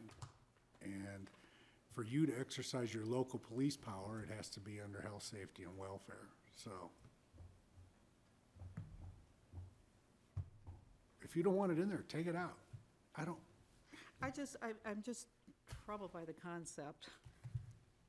Quite frankly, I'm appalled that we're putting the, and if we have that in our liquor license, that's a problem too. Health, safety, and welfare. But this is nothing about health. Yeah, and I'm, with no attorney looking at it, but the bureaucrat, That's a standard term of art that's used when passing laws. And John point, when someone passes a law, fundamentally a council passes a law for the health, safety, and welfare of a community. It's a term of art, and whether the specificity meets your criteria, that's how you all would evaluate this ordinance. Anyone else troubled with that, or? Boilerplate of bureaucracy. I agree with you, Marky. It is Lauren weird. might have a comment. Yeah. Lauren? If it would help you, you do realize that marijuana has. You have to come to the microphone. You gotta come up from, gotta get a microphone. All right. Lauren Mayton. I am a Roaring Fork Valley resident. I'm in the North 40 nowhere land, Picken County, I guess. I regularly do marijuana work. I've met you all before. Edson and Mayton, thank you, John. Edson and Mayton is my law firm. I helped write Amendment 20 in 1997. Amendment 20 is your medical marijuana constitutional amendment. Medical is medical. It is for medical purposes. We're not selling medical. I get that this is retail. Deals retail. I get it. But just so you know, there are an extraordinary amount of medical patients that forego a medical recommendation so that they're not on a list, and they use retail marijuana for an extreme medical purpose. The other issue, that was just to help you get your mind around what it's all about. It was just for foo-foo and la-la. This is a medical term. I mean, it's a legal term of art. So otherwise, I just want you to know that you're being appalled by marijuana having any sort of benefit. It is real. So that's all I wanted to say. There's a reason, I'm not gonna take you up on that one, there's a reason. And I was not gonna testify like she did. No, I'm not saying I don't agree with it, just in my position, I'm not gonna testify that way. Okay, let's go back. Other questions? The line Well, I down. just had lots of comments and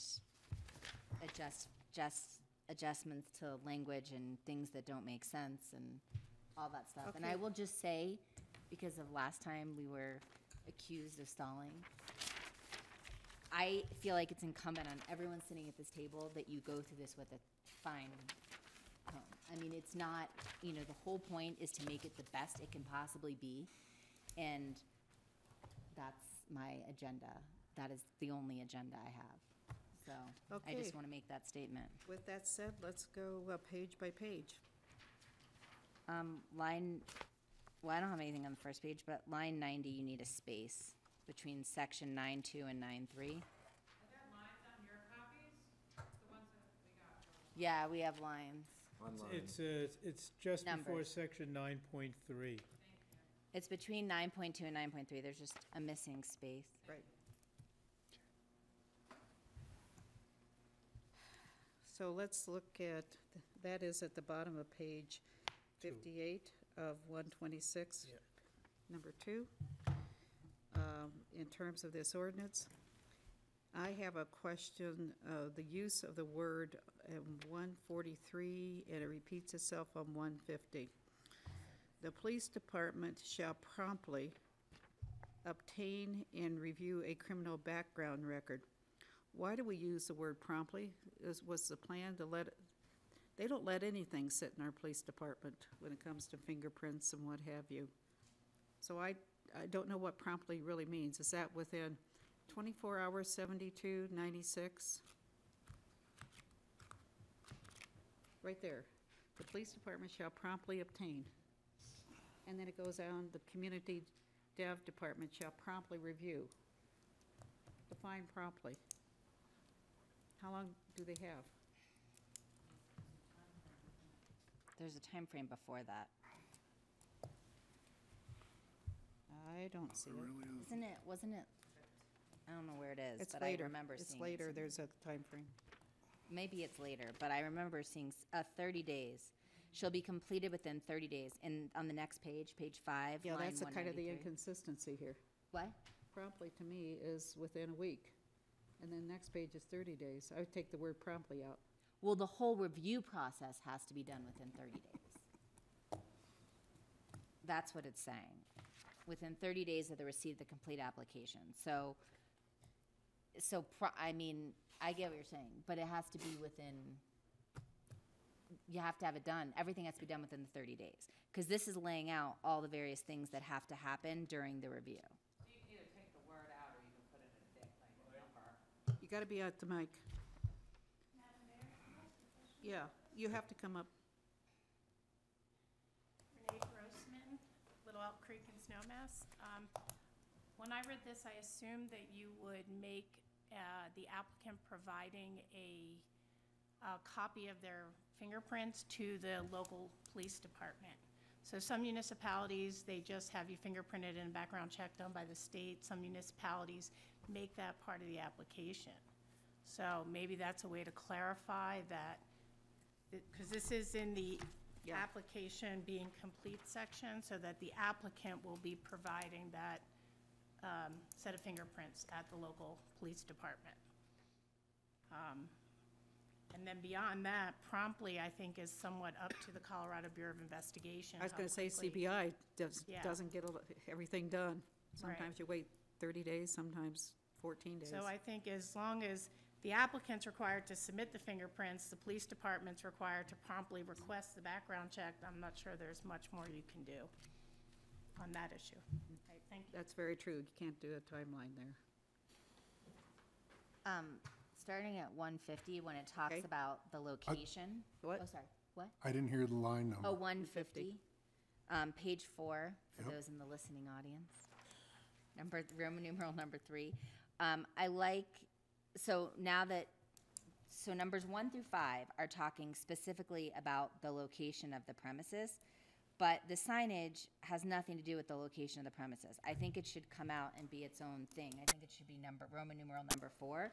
And I'm also not sure, and maybe someone can refresh my memory, about the discussion about the signage. I mean, that whole sentence to me, or that whole number 6 is just not, I don't like The it. reason number 6 is under 3 is because the Community Development Department is charged with enforcing the sign code. They rule on signs. They rule on comprehensive sign plans for individual PUDs and the applicability of all the signs generally in town. So if you want to put it under 4, I have no problem with that. Who would you want to review it? No, I still think community should be, community development, then then that sentence has to change, because it's saying to be located on a premises that is, and then number 1 through 5 is explaining what the premise should be. But it's not about the signage. I mean, I agree, community development should be reviewing the signage, but it has nothing to do with the type of premises it is. So could you possibly do retail marijuana store is proposed to be located on a premise that is, and the signage shall be? Yeah, I mean, it just doesn't make sense, because you're talking about the location, and then you have this thing on signage, and I think the signage thing sort of gets lost in the type of location that it can be. Agree. We can go deep into this, but 1 through 5 are all completed with a semicolon, and then it says, and signage on the premises may only contain. Okay. Well, the whole signage thing, I mean, I don't know that we agreed on the type of things that can be on the sign. I don't remember having that discussion. And Actually, We did. yeah. the last time at first reading, it was only compliant with the state retail marijuana code, the town's sign code, and any comprehensive sign plan that applied to the premises. Right. And you all wanted it much more specific. And Travis enlightened me of some notes that he had taken at a previous discussion when you specifically discussed the size of the signs and the content, which I believe you agreed to. I could be wrong. And then at the discussion at first reading, there was discussion on how the sign could face. And I thought we captured both the size, the content, and where they could be located in that paragraph. And I know it's a long paragraph, but seemed at the time to contain the factors that council desired. We did talk about If the it doesn't, cross. we can change it. I was fine with the language in 6 because that's what I had in my notes when I reviewed them today. I'm looking to my other colleagues. Right, but no. it's, Yeah, well, that's, I think that's what we That's what talked we about. discussed. okay, that's fine, and maybe I just don't remember it quite right.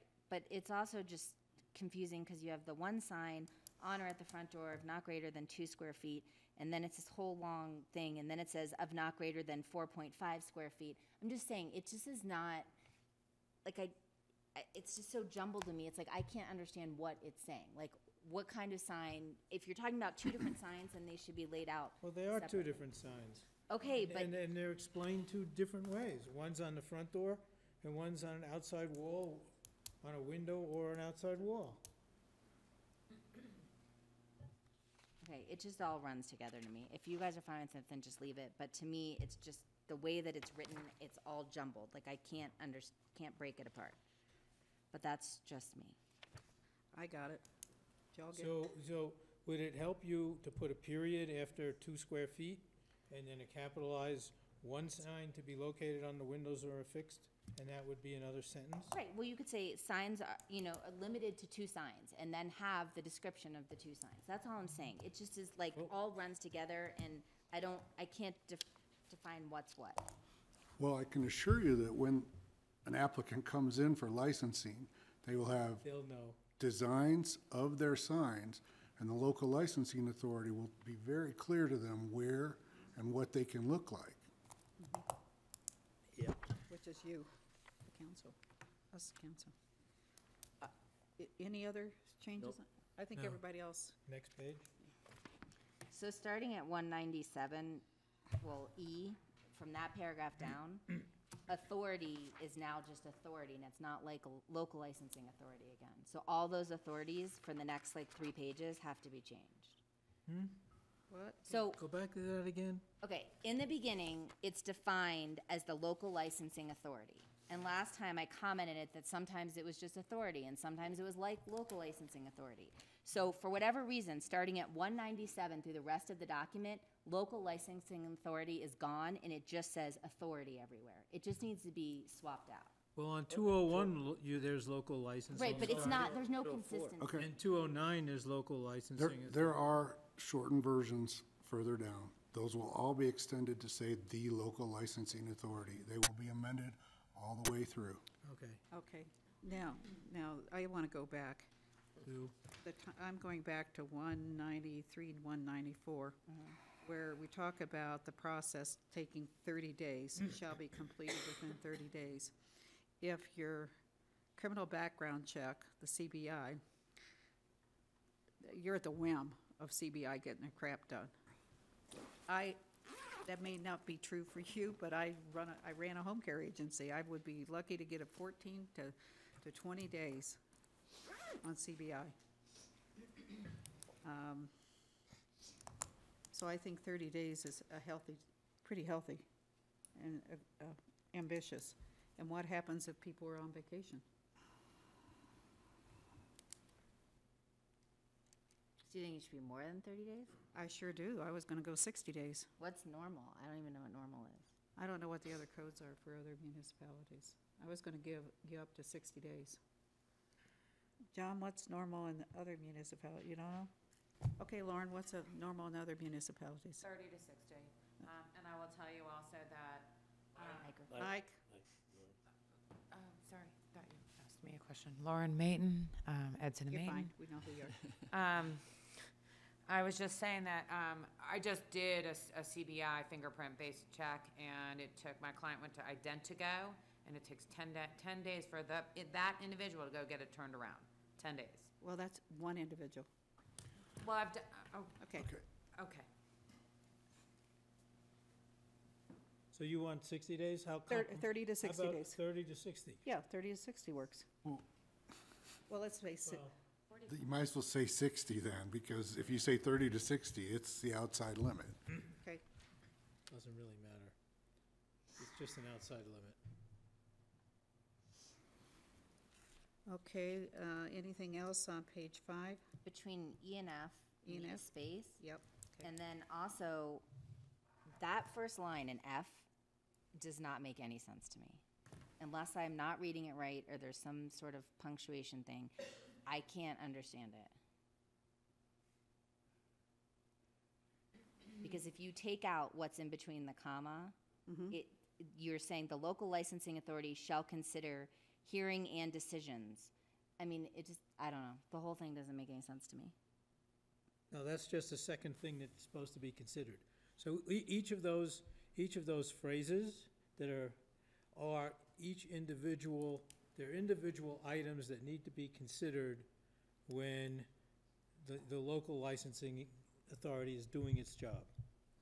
So one is you gotta consider the license, I guess, pursuant to the provisions of the code. Another is consider towards the governing procedures and the applications. The hearings and the decisions of the state licenses shall apply to town licenses. They're just all things that have to be either considered or part of what the licensing authority is considering in order to award the license or not. Well, I think after, on line 216, after reasonably necessary, you need to put a period. And then say when, after considering the application, and blah, blah, blah, blah, blah. The rest's on. Okay, that makes sense. It's just Okay. so confusing to me. It's clumpy.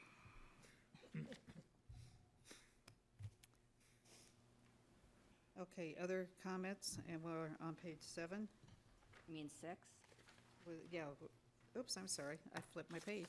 On 232, it's not, you're missing the not within. That was never changed. With the licensed childcare facility. Okay. Okay, other changes on page 6?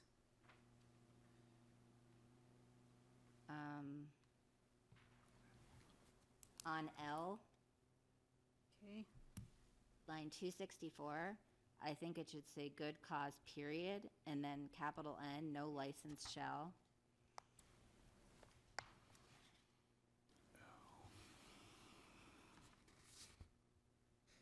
Can you repeat that? Oh, on line 264, it should say good cause period, and then no license, capital N. should we renew the license?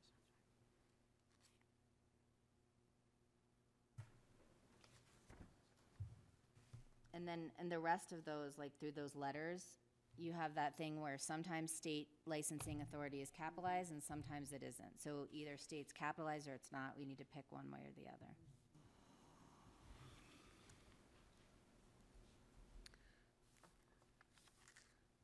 Okay. We'll go to page 7.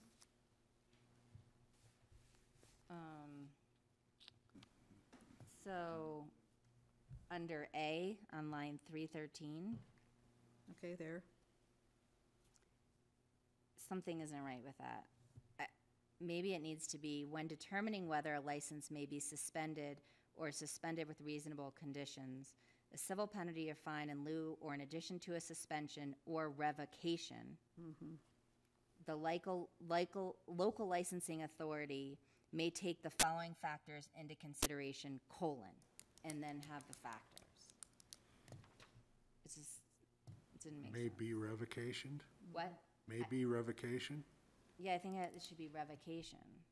Should be suspended or suspended with reasonable conditions, a civil penalty or fine in lieu or in addition to a suspension or revocation. The local licensing authority may take the following factors into consideration, But isn't the verb may be? Is what? May be revocation. Maybe revoked or No? revocation. Well, you have to count. Melissa, I think this is trying to say whether the license will be suspended, number 1, suspended with reasonable conditions, number 2, a civil penalty or fine in lieu, or in addition to a suspension, number 3, or revoke, number 4. But that's not how it's It's just, That's how I'm reading it, but, What? okay. It's a lot of commas, but. okay, I I- mean, I- Lauren's saying that's what's meant. It just, to me, that, I don't know what's happening there. Those are the possibilities, that when you get in trouble with MED, those are the potential outcomes. Lauren Mayton, those are the potential outcomes. The fine, a fine in lieu of suspension, a suspension, a revocation. Those are all under the purview of penalty. So you are right, it is a bit confusing. Well, it is because because it says suspended with reasonable conditions, civil penalty or fine. It just, I don't know, there's something wrong with it. Right, but those are those things that Right. are the penalties. So, but if those are supposed to be the penalties, then it needs to be laid out like that, because that was not clear to me when I read it. I get it. I don't know whether anyone else felt the same way, but that was totally not clear to me. They're almost to be listed in bullet points or numbers. If I may, you might just say, when determining a penalty on a license or something to that effect, then the local licensing authority may consider. Because these are the penalties. So when determining a penalty on a license or determining an action against a license, these are the things that may be considered. Okay. Thanks for clarifying that. No, it doesn't make sense. Also, in that first paragraph, starting at line 307, that doesn't make sense to me either. And maybe it's how I'm reading it, I don't know, but Suspended when or you revoked. throw in that a violation of this chapter, I don't know, maybe you can clarify that for me, John, but it didn't make sense to me.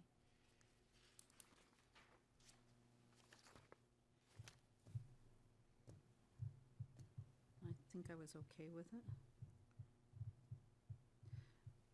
I want to move back up whenever you're done with that sentence.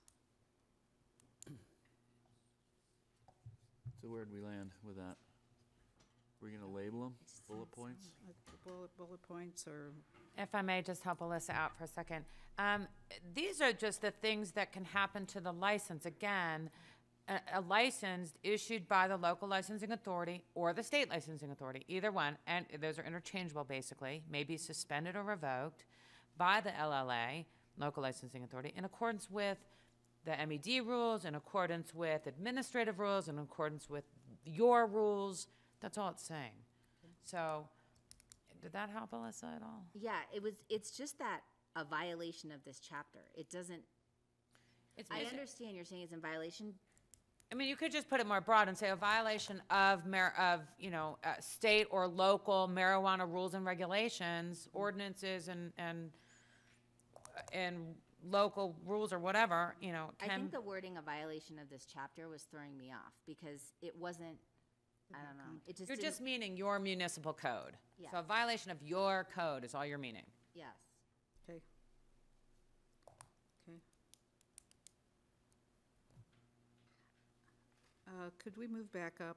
And I asked this question last time, and I still don't know what it Which what number is entails. it, Marky? I'm looking at 295, the concept of a community engagement plan. What are the common elements that one would put in a community engagement plan? This doesn't tell me a darn thing. What is it?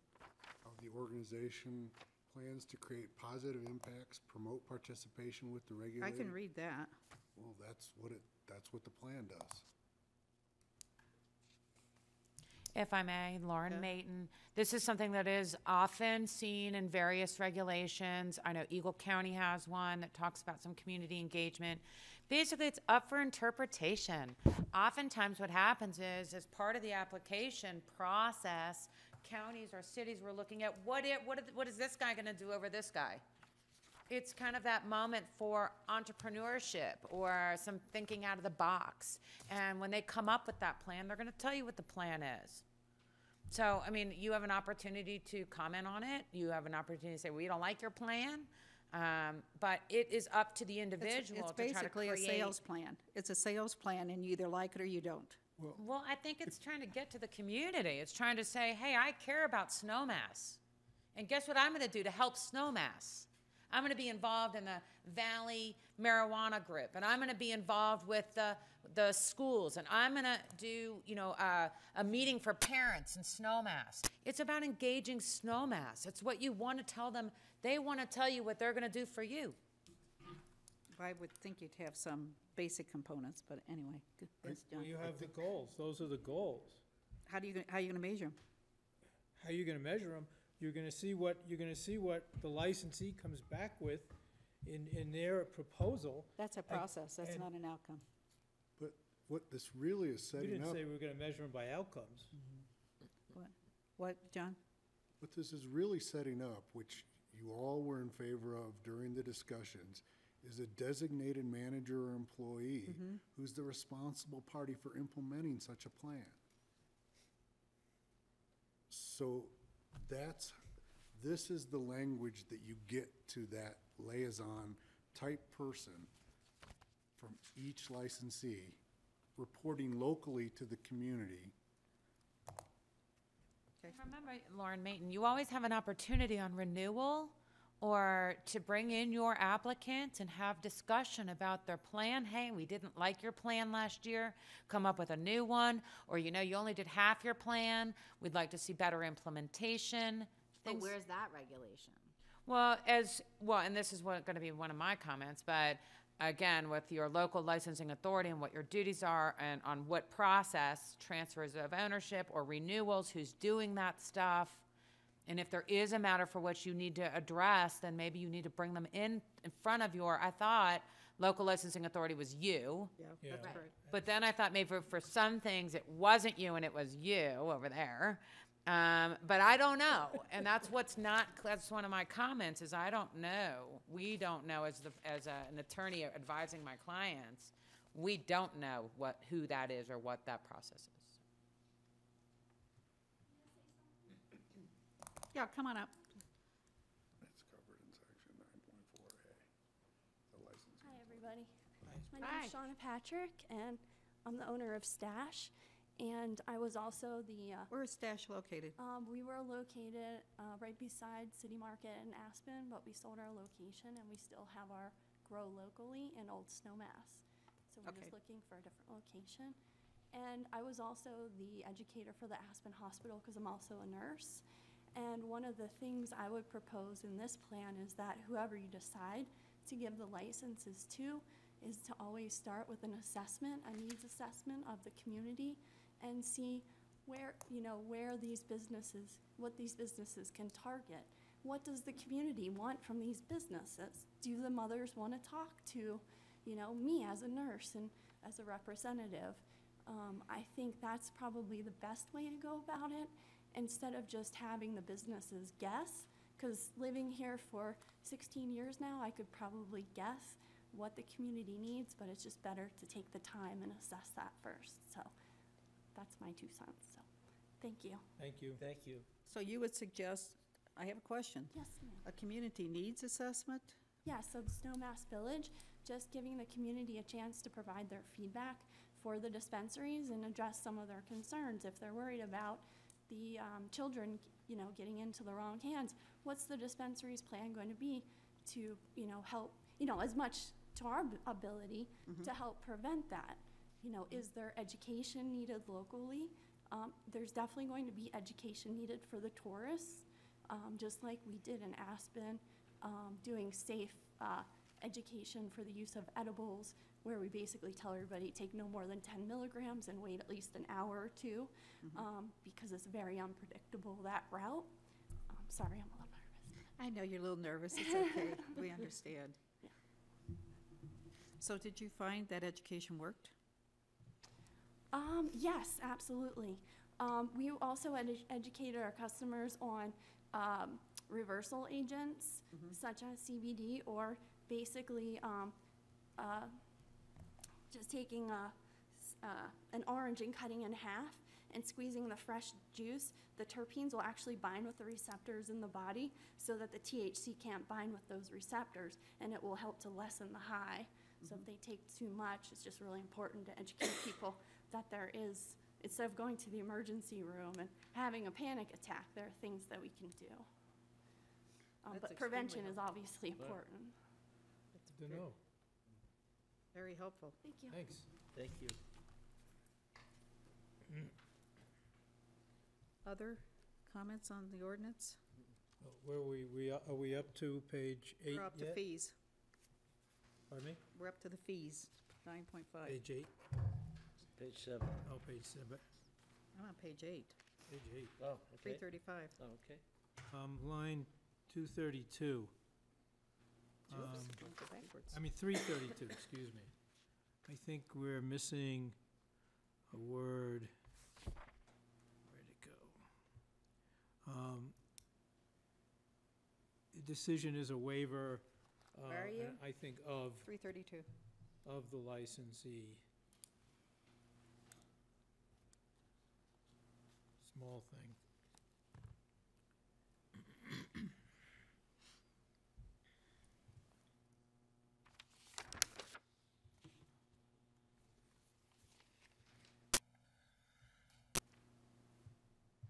Okay. Did you get that? Okay. Anything on fees? Prohibited acts?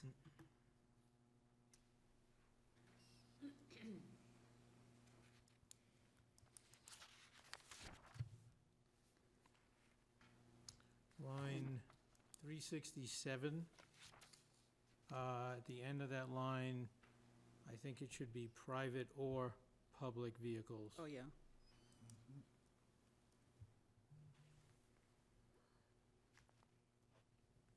Anything else on page 9?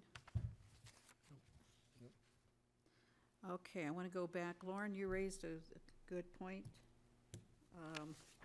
about the local license authority. Can you articulate your question a little bit more in depth? Because I don't think we've really covered that.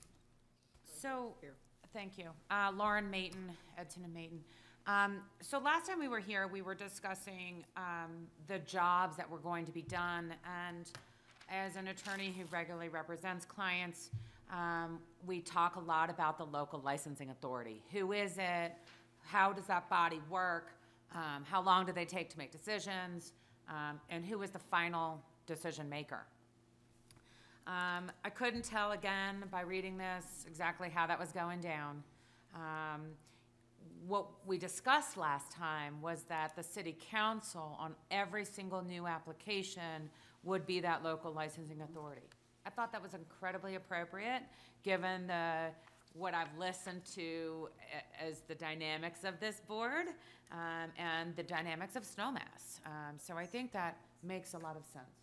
So Laura, But the way the way this ordinance is now written, it creates the authority.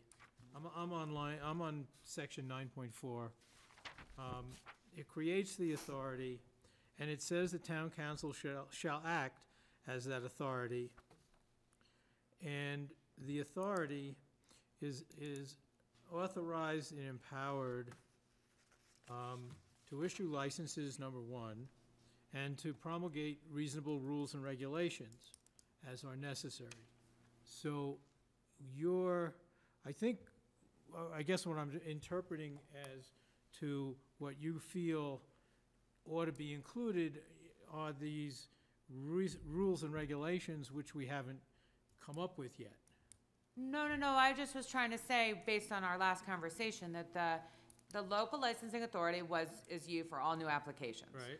And then there was discussion about a transfer of location wouldn't necessarily trigger a full board. It might just be the clerk. There was discussion about if a new owner was brought on, that would trigger the whole board and not just the clerk. So Well, the way it's, okay, maybe I'm making a jump here that isn't necessarily what ought to be done, but by leaving it written the way it is, then any one of these renewals, change of ownership, change of venue, any one of these things have to go back to the authority, which is us. Right. That's right. So without being specific about each of those cases, it's coming back to us. Because it's not defined as going anywhere else. Correct, and that's why I was I asking don't about. think it's clear in the ordinance to that effect. You're assuming. No, it is. No, it is. It doesn't delegate otherwise. Yeah. Oh, okay. So it's clearly, So were we you need to asking, be very clear. were you asking us if we wanted to bring back for discussion whether other people besides ourselves ought to be involved in any of these types of license matters? I just, based on y'all's discussion last time, I thought I might see something like a renewal with no hiccups go to a clerk versus necessitating your full board. I don't care which way you do it. I just, based on what you said last time, I thought that would make it easier for you guys. Similar to how alcohol, I think, gets done on, if there's no Right. hiccup or if there's not been a warning or a whatever, it goes to the clerk. Am I right? Yes. So that's the only reason I thought that. That's the only reason I brought it up. And after your discussion, I thought you came up with a different position, and that is you wanted to see everything until you knew what was a standard application, and then you have the delegation here to govern the proceedings accordingly. So you could say any straightforward renewal can be done administratively. But until you've seen all those and understand them as the licensing authority, everything would come to you. So, and you're still gonna have to promulgate rules and regulations. But it's as necessary to properly govern the proceedings. So, that's the reason it's in there, because, you know, when you use the example of alcohol, there is a large body of regulatory law regarding alcohol, and experience is, in a word, common. It's, marijuana licensing in Snowmass Village is not yet common, and so, as part of the enabling of this kind of activity in the town, I thought you wanted the ability to decide those things as you go forward. And I'm not saying I'm right or Lauren's wrong or anything like that. I felt that that was a decision that you made because it wasn't absolutely clear. That kind of was towards the end of the discussion. And I don't think it matters one way or another. I just thought that's what we were hearing. And so if it's the whole board, the whole time until you guys make a decision otherwise, no issue. I appreciate. I felt you, we did have that conversation last time. I'm going back, though, to 9.4, Section A, and it talks about the town council shall power to issue only retail marijuana license and promulgate reasonable rules, and we shall not conflict. Should we be very clear is to say any licensure issue to include change of location, modification, or 9.5 must go through town council. To me, it wasn't as clear. Well, they're not gonna go through town council. They're gonna go to the local licensing authority. Well, okay, but But see, you can't confuse those two. That's like when you have the GID here and then you have the council Well, here.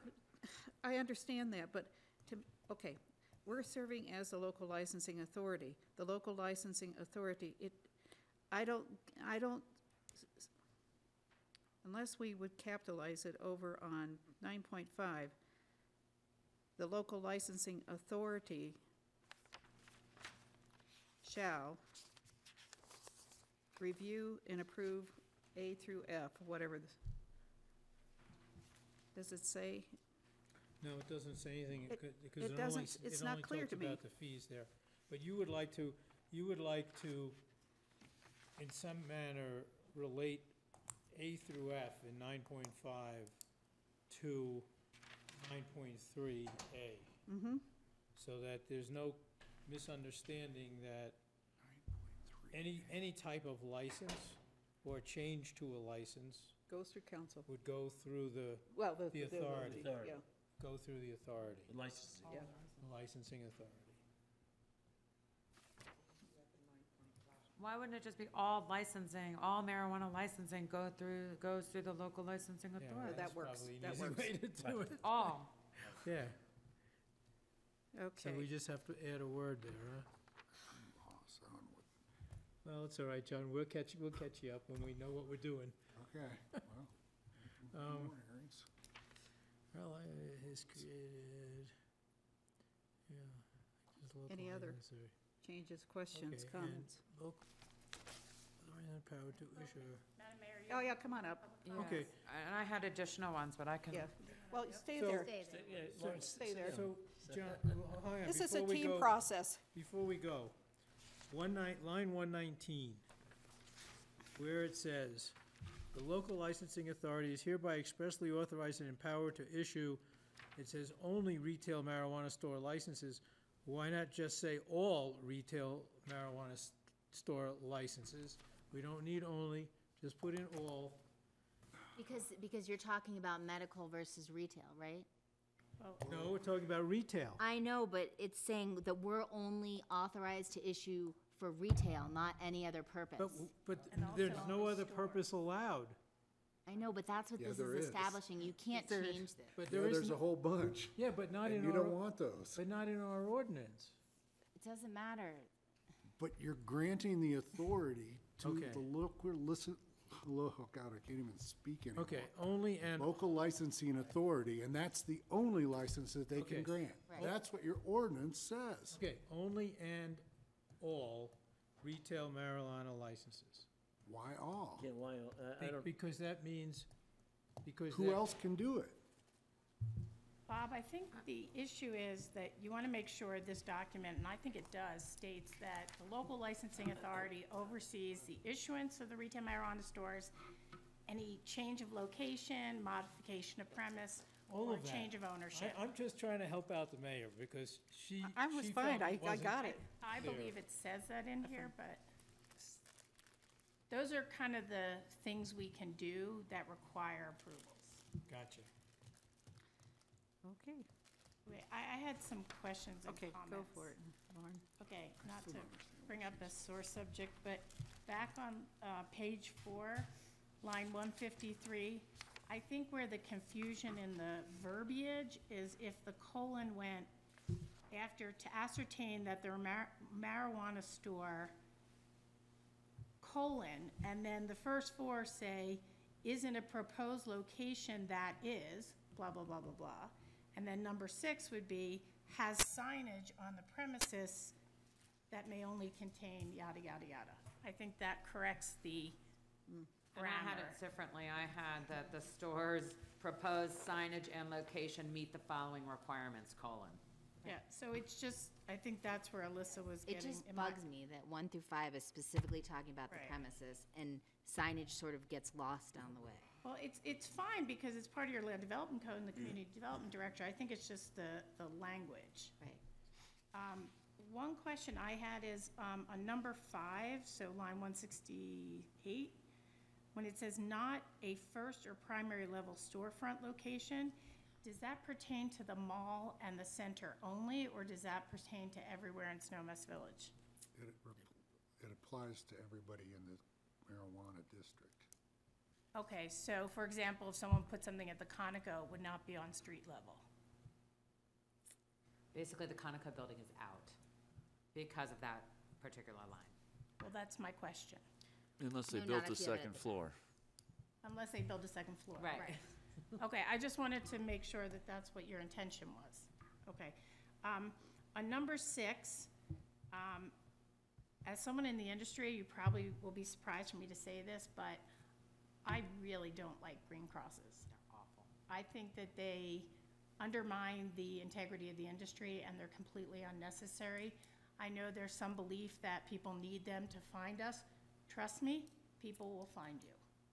Your advertising, through other things, people are gonna find you. Through all the concierges around here, they're gonna ask, where's the local retail marijuana store? They're gonna find you.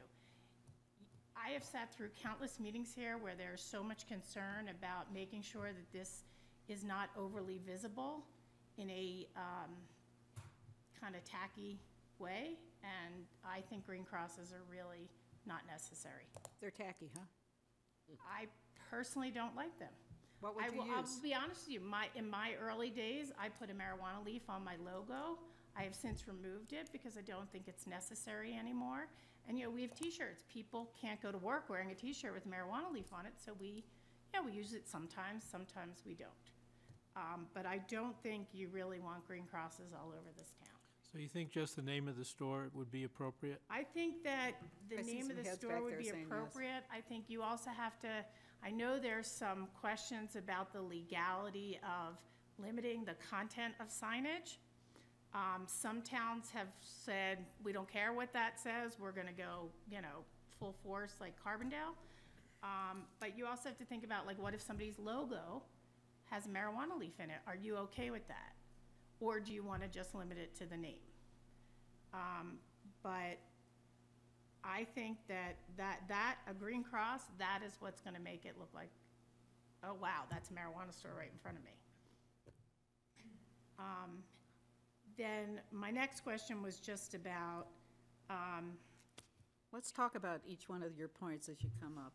So, in terms of, you've been in the business for a period of time, yeah, almost 5 years. 5 years, and you started with a marijuana leaf, and you just said you took it off? We changed our logo, Change your logo, and what did you go with? Just the name of the store? just the name of the company, yeah. Now, there are folks that have logos that are not really straight leaves, you know, like they're just some other design. So I don't know that that's necessarily bad. You know, like, anyway, but it's really, I personally, I don't mind that Carbondale put all those restrictions in there that you can't have common marijuana symbols on your signage. I kind of find that Okay. interesting. Well, how do you feel about that? I think she raises a very valid point. Me too. So as far as I'm concerned, just go with names or, Be what comfortable is- with non-marijuana symbols. drawings or symbols? Mhm. I mean, I'm comfortable with that too. People recognize the names of the stores. Yeah. And I agree with you in regards to, people are gonna find the stores, okay? They're gonna find them. So, You know, the local hotels are gonna explain where they are. And I'm okay with that as well. so we're gonna take out the green cross. The only other thing I would maybe add is, one, that other signage that's necessary for regulatory compliance with the state code. And also, it has to say on the door, retail marijuana store. It just has to, because you need people to know what it is, so that. Before they try to walk in. Yeah, exactly, so, Not everybody's allowed to walk in. right, Well, and that's then right. it'll, No, right, so That's the reason. the other things will say, like, you know, no one under the age of 21 is permitted. And then if a location has two doors, oftentimes on one door, you'll have the regulatory signs that say, you know, restricted access area, access restricted to, yada, yada. And it's a mandatory sign that they're Yeah. required to have. And so if you walk into, if the door front opens into a limited access area, restricted access area right away, that's problematic.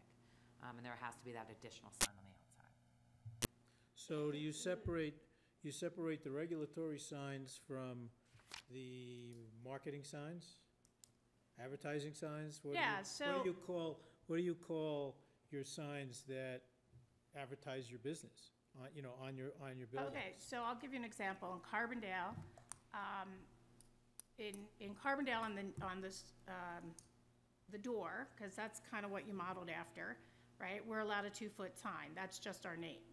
Underneath that, it says retail marijuana store, must be 21 to enter, and then our hours of operation. So that information is not considered in their sign code part of the sign. And then I have another sign on top of my building, which is even more restrictive because of the HOA, but that just has the name of the store. So okay, so this, as we've gotten this sort of written, so the signage on the premises may only contain the name of the store, including non-marijuana, what was your term, not, I would say that it can include the name of the store. yeah, You can have two signs, one on the door. yeah, And one that's affixed to either the window or the Right. premises. The door one's 2 square feet, the other one's 4.5 square feet. And then I would say separately, notwithstanding the foregoing, no signs may include common marijuana symbols. And if you want to go back and look at what Carbondale wrote, that might be helpful. And then they are permitted to have signs that are required to comply with the retail marijuana code. So eliminate lines 169 and 170 and just start with retail marijuana stores, store and signs are limited. Well, I wouldn't eliminate 169. I wouldn't eliminate, Signage on the premises may only contain the name of the retail marijuana yeah, stores. take out the green cross.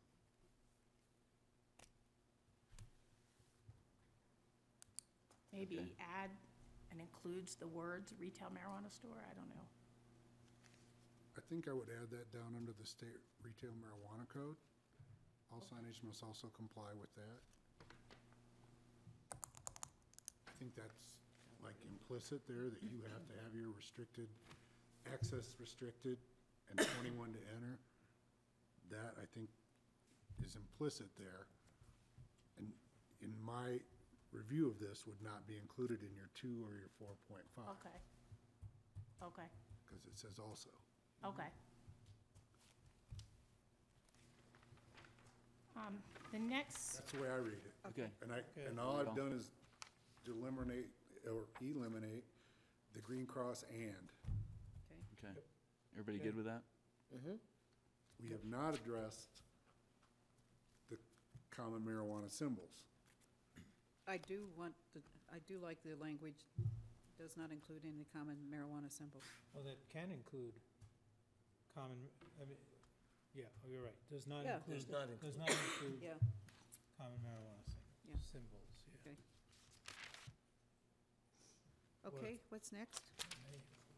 I had a question on page 6, J, K, when you say that the premises has been determined to be inactive for 90 days with cause. What would with cause mean? We had a tornado. We brought this up last time, too. So that's saying like if somebody closed off-season, that's not cause.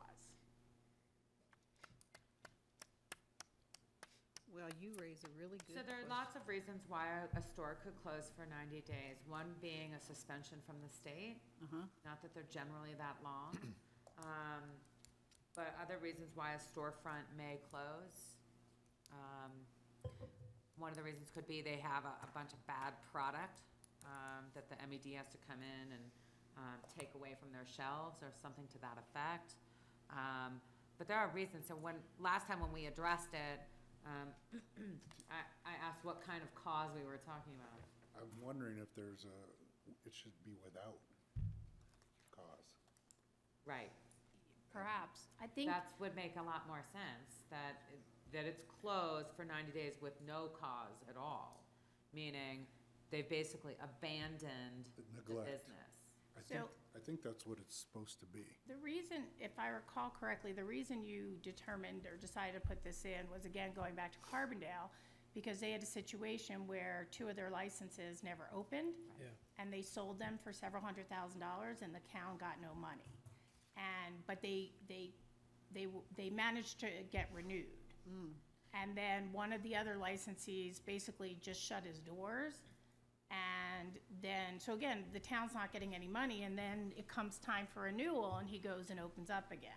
So I think this was what you were trying to avoid, was a situation where you create a secondary market for the licenses, or, people are not acting on the license, and because of the setbacks and the zoning, no one else can come in, and you're not getting any money. And Carbondale had that limit. It was a limited number of licenses, which Right. propelled what happened there. That's not what you have, but, I mean, it was a competitive market. There was only 5 licenses, and, the first to get them had sellable assets. Well, honestly, we have a competitive market because of the restrictions in the approved zone for marijuana stores. So it is a competitive market. It's It just will different. be, but a different kind. Yeah. Yeah. Okay, without cause? Yeah, without cause. Okay, any other questions, comments? I have a few more. Okay, a couple more? On the community engagement plan, the one thing I would say is retail marijuana stores have to be extremely careful about giving any type of medical advice. We are not medical marijuana stores. We are not authorized. We are not competent. Even if we have a nurse on staff or part of the ownership, it is not something we are allowed to do or should be doing as a business practice. So, we issue, my store, we've produced a responsible use brochure. I've seen one of those that has been done in Aspen and some other people have done. That's really just to educate people on what the laws are.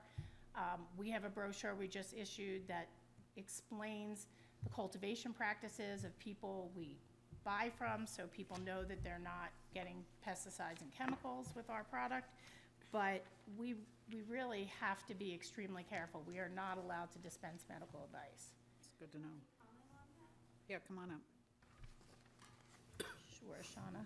You can stand at the podium. Yeah, the podium. The state does have a good-to-know educational program for the community. So that's pretty much the basis for all education that we've given through our dispensaries. So that does give us a leg to stand on when educating our patients on the safe use of cannabis. That might be something There are a lot to of refer state to. publications Yeah, that there are are. out there that are done specifically for this. The state of Colorado has one in particular. CDPHE has one in particular that are easy to get. They're just pamphlets. Yeah, my only point was let's work with what's out there that's been vetted and not try to add additional, okay. Page 9, just an FYI, the state is considering a change to allow limited use consumption on premise. We don't know if that's gonna happen, but I just wanted to let you know that that may be coming down. It will be non-smoking though. So it's, I guess, for example, a customer comes in, they want to try a salve, you'll be able to have a tester, something like that in stores. But that will be at the state level first before you'd have to opine on whether or not to allow that here.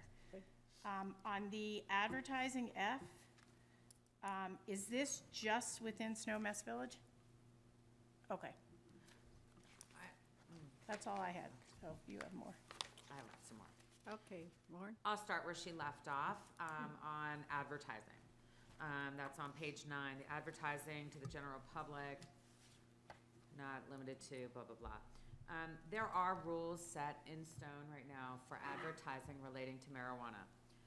The rules require that the audience be less than 30% under the age of 21. I was hired by the town of Telluride newspaper because the newspaper, the local licensing authority attorney, because it was a person, an attorney in Telluride was their local licensing authority, and she wrote to the editor of the paper and said, no advertising whatsoever. And the paper was like, what are you talking about? Not even half our town demographics don't even reach the level of there being that many children, let alone reading a newspaper children. So we did take that to the MED. We challenged the local licensing authority and we won. So my question to you is, did you think of that? Did you have any consideration as it related to, I mean, this basically is saying no advertising at all whatsoever. No. That's, I mean, Yeah. I don't know, maybe I'm reading it wrong. You tell me. But you cannot advertise anywhere. No, that's not what this No. says to me, no. So the advertising to the general public for your marijuana store by a licensee, outdoor media, handbills, leaflets, flyers, and billboards is not limited to. I assume you include that they're allowed to advertise in newspapers, but it doesn't seem that, it just didn't seem that that's permitted. Because you seem to be outlawing it. Am I wrong? Am I reading it wrong? Well, because it says, but is not limited to. Yeah, it's not limited to. No, it says, it's one thing if it said, which includes outdoor media, such as handbills, leaflets, flyers, and billboards, but this says, but it's not limited just to that. So Right. what is the goal here? Yeah, my question is, what do The you? goal is that I think you don't want people walking around the mall handing out things to entice people to come into your store. That's what I assumed the goal was. Or stick them under windshield wipers, or Right. like Yeah, that was the creating a goal. bunch of trash and. It was more or Billboards. less handbills and flyers and those kinds of things. Billboards. Well, it just seems that it includes all Oh, advertising. you're right. It could be You could advertise as in the paper. interpreted that way as much as it's interpreted just what's. I just want to make sure the clients can advertise in the newspaper. What if Yeah, I you And it took doesn't out, appear as though, And if I could throw in quickly on the radio as well. Hey, go- Jim Williams, KSPN and Jim. KNFO. Yeah. okay. There will be commercials on the radio. yeah. There are already ads in the newspapers, in the Daily and the Times. Thank you, Jim. If it said display advertising, would that cure? Well, well, why don't you, advertising on what the if radio you is took out, probably but is not limited to? Right. Would that work? Which includes outdoor media, such following as acts are handbills, prohibited. leaflets, flyers, and billboards. So that's Advertising what to would the be, general public, that would be prohibited. Yes. which includes. So it's the, well, in this example, the outdoor media, and then those are examples of outdoor media, right? So it's basically saying we're not allowed to use outdoor media, But, which I'm pretty sure the state says. Let's, I just don't want to be prohibited from advertising in a newspaper. And by reading this, was so confused as to what you were trying to do Okay. that I immediately wrote, no newspaper ads?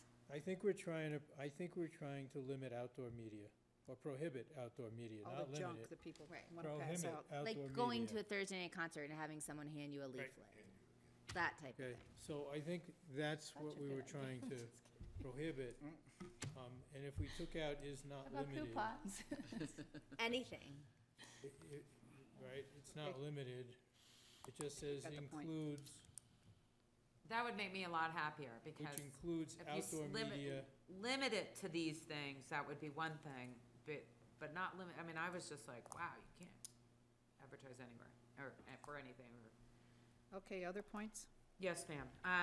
On the prohibited acts, I just thought it read better, instead of it's all of them, that say, any offense shall be punished as set forth in Snowmass Village Municipal Code, section 1-1-72. Where are you? It's 9.6, and it's all of the ones that are C, D, E, F, and G. Any offense shall be punished as set forth, and I just said, offenses shall be punished. Because you listed the offense, not any, it should be offenses shall be punished as set forth. That's what I thought. Okay. Such offense shall E, it was just the same sentiment as Renee was saying. These private, the club thing is happening. I just thought you should know that they're happening. Let's see, we already dealt with that. When you say they're happening, you mean that those are contemplated for legalization at the state level? Well, there's two, It's already been enacted. There is already a bill enacted for public consumption or for a storefront to have a limited consumption area. And there's another one that's pending that's making it broader and bigger. Well, that's nice to know. Let's move on. So it's coming. What you just need to at least think about it. so the clubs are something different, that's a different No, category it of says licenses. Other than within licensed premise. It's within the licensed premise. Yep, Right, so where are we afoul of that? that they are going to be permitting within the licensed premises. Does not mean that you have to permit it. Correct, but just, I was food for thought for y'all to know that Okay. that's coming down the pipe. The local licensing, okay, it says on G on page 6, this is 9.4, G. I don't know what line number that is, because I didn't get lines this time. 239. 239, the local licensing authority shall make a final decision that the application as provided in this chapter meets all conditions for the issuance of the parallel state license. I just thought you guys should make sure they met all your conditions and let the state decide their conditions. Because it sounds like you're trying to ensure But it the says, state's job. it says, and meets all the requirements of this chapter. But that's not, well, that's meets the requirements of the chapter, that's fine, but and having to do anything with the state license seems to be a waste of your time. It either gets issued or it doesn't. That would be my opinion. Oh, I see what you're saying. We dealt with that. Oh, the word promptly. Based on the fact that you have a time frame for how long the process will take from start to finish once it gets submitted, I don't know that you even need the word promptly. You don't. It's just something that they have to do. They have to get their job done. Right, so is the word promptly needed? No. Is it nice to the applicant to know it's gonna happen immediately? You know, I don't think it really matters. 60 days. I'm sorry? We know it's gonna be within 60 Right, days. so promptly, I think, is useless, and could be something everybody can fight about. I would argue, I mean, just on that point, keep promptly and get rid of 60 days. The direction is to do it as quick as possible, but if it takes 62 or 64, you're not violating on my side. Although, Clint, the one thing I would say is, you want to make sure that your staff has some period of time where they're not being harassed by applicants because they've established, hey, we're going to take 30, 45, 60 days to make sure everything's complete. But we can do that by regulation. Okay. Well, I'm just gonna disagree, because promptly leaves everything up to an individual's timeframe, and it's like, You can well, do fight you have it about done yet? promptly. Do you have it done yet? Do you have, and people take vacations, and I people don't really have an get sick. opinion, I just, that promptly seems to have some flexibility is all. Okay, what else do we have, because it's, the hour's wearing thin. Thank you very much. Thank you very much. It's, okay? Ladies, thank you. Okay, we have some, I move to accept well, just, the ord, I was waiting to see if anybody else wanted to say anything. Is any other comments out there in the general public? I really want to thank all of those who came forward. And now, Bob. all right, I move to accept this, ordinance number 3, as amended. That's it. And I will second that. Well, we, But what does this mean? that you're approving this I'm ordinance. approving the ordinance. We're not Second gonna reading see of it this again? With the amendments, no, we're not gonna see it again. We've got all the notes written down, we've got everything done. Well, that hasn't always proven to be, like, effective. But we know what it's supposed to be. Just because you know what it's supposed to be and what it turns out to Well- be are two different things. I think it might be wise that everybody take a look at it one last time with all these changes. We've got a lot of changes and editorial changes. At the pleasure of council. You don't want to see it again. I think John knows, I mean, I know John's been taking notes. Well, what I don't know is that how you feel about every one of Renee and Lauren's comments. Those were suggestions. I don't know. So, I don't know how you ended up on promptly, Right. I don't think it's clear. both places. You want to list the changes that you're proposing? Okay. Where are you? you want to see another draft with all these changes? Well, I and think it's just, yeah, I think there's a lot of stuff going on between what they said and what we've said, and it's hard to remember what, unless you look at back-to-back paper copies. I mean, maybe a red line version to see the differences would be very helpful. I mean, I feel like the comments that they made were acceptable, and I would like to see it with those changes. I mean, I think even though we didn't verbally take a vote on it, I feel like everyone was sort of fine with what they suggested. But I do think it's important to see it again. There's a lot of differing things, especially with the signage stuff. I don't feel comfortable just voting on it and not seeing it again, but that's just me. Bill, where are you? Well, we started going through and seeing how we felt on each of the comments. I would be of the mind to just go through those comments and get them signed off on and move forward. Do we want to do them this evening? I'm happy to, I mean, I think there's only a few places that need to be Well, we updated. had a lot of editorial changes, too. Well, the editorial changes we all agreed on. I think it's the comments that were made by the Okay, public. let's go through them right now. John, you want to let us know where you have questions? No, you're gonna let me know what you wanna do and where you wanna So, do it. the issue, the discussion on the word promptly, Take it out. okay? Both places? Tom? Yeah, both I have no both problem for police and community taking it development. down. In 60 days? I went to 60 days. I'm okay leaving 60 days in, I You don't guys care. can't go this fast. Okay, let's talk about the signage issue. Was basically the name of the store. No. So you're changing it to 60 days. I mean, if you Yeah, go this 60 days. fast, you're, okay. Okay, I think this, the language was no, well, Renee said in Carbondale was no common marijuana symbols. right. That's what I have. Okay. That's over on 6. How's the rest of the team? And do you have to put the whole thing about retail marijuana on the door? Yeah, There's no way I'm gonna keep up with them. I'm good with that. No, the I name, think we the have name to- plus Yes. anything that's not a Yes. common Symbol. marijuana symbol. Okay, Tom's a yes. Yes. Alyssa's yes. Bill's a yes. That's fine. I mean, if the industry doesn't like the symbol. It's nice to know that the industry is going in that direction. Someone in the Yeah. My name's Dustin Kemp. I'm an owner. I've been in the industry for 10 years. And I Do you own? I own D's Trees. I own multiple licenses in Denver.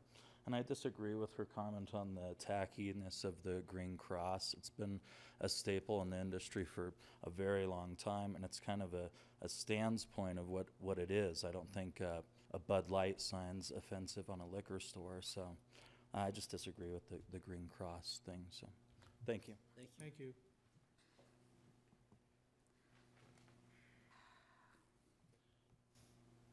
I still agree that the sign, the green cross, probably because of the Snowmass Village situation, we should eliminate it. Okay, I think we are still in consensus? Okay, moving on. The next one was, The advertising thing. yeah, flipping through my pieces of paper here. Yeah, that's on page 11 or 12. Page 9, yeah, item, right, we were gonna take out, is not limited to. On, John, we're on line 396, It's all the advertising That helps. discussion. which includes outdoor media. Yeah, yes.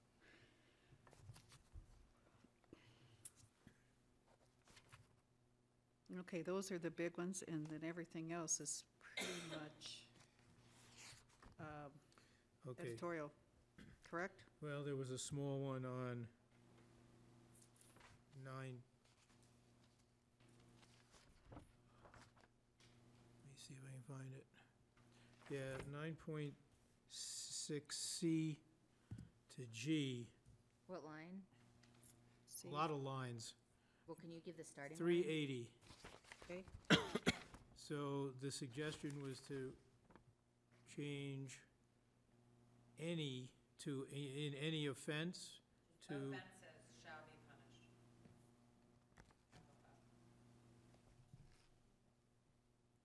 to, I thought it was to such offense.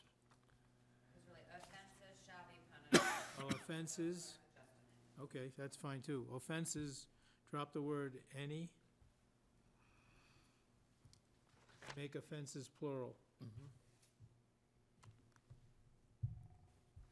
okay, now we are getting into editing the entire document, so So it's not Well, much more. we That's- need to go that's back it. and make all the changes that Alyssa brought up too then. Well, John had written them down. Well, I thought he got that one too. There was that big one, the other big missing one was that on line 232, the location of the retail marijuana store not within 300 feet. That was a big mistake. I got the ones you all discussed. Yeah. But when we heard from the public and you nodded, it's not clear. Okay, got it. Okay, What about anything, on page 4.3, so you can fix the language for signage? Mike, Yeah, we we just fixed we just that. took care of the signage. No, the one about, Oh. You gotta come Mike? up to the table, Lauren. Starting at line 50, the one under the community development, what I was trying to say, and then Renee proposed language and Lauren proposed language, they were a little bit different. I don't know if you guys want to come back up and say what it is. Oh, I see, 152, Right. line 152. I had Yes. that She's, John's got it. John? You have it? as all of the following requirements. my proposal was, yeah, it was, community development shall review the application to ascertain that the retail marijuana store's proposed signage and location meet the following requirements, colon. That was my That suggestion. works. That'll work. That will be fine. It's good. Does that help you with this? Yep. Yes, thank you. Thank you. Okay, anything else? Okay, we have a motion on the table. We have a second with the modifications. So, any other comments? It's a roll call vote. Roll call. Okay, roll call vote. Ready? No. Yes. Yes. No. Yes. Passes. Passes 3-2. Okay. It is now 6:45. How about a break?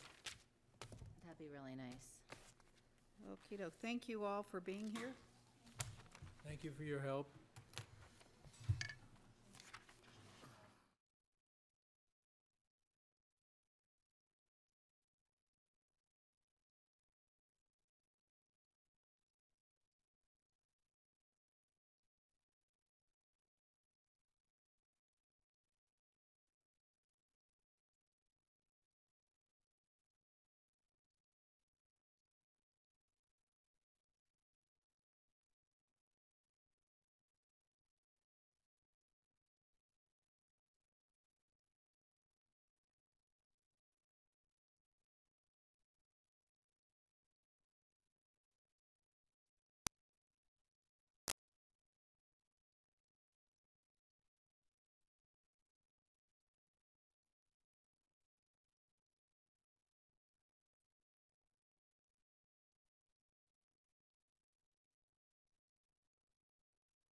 for our meeting, which is Thursday evening here at Town Council Chambers.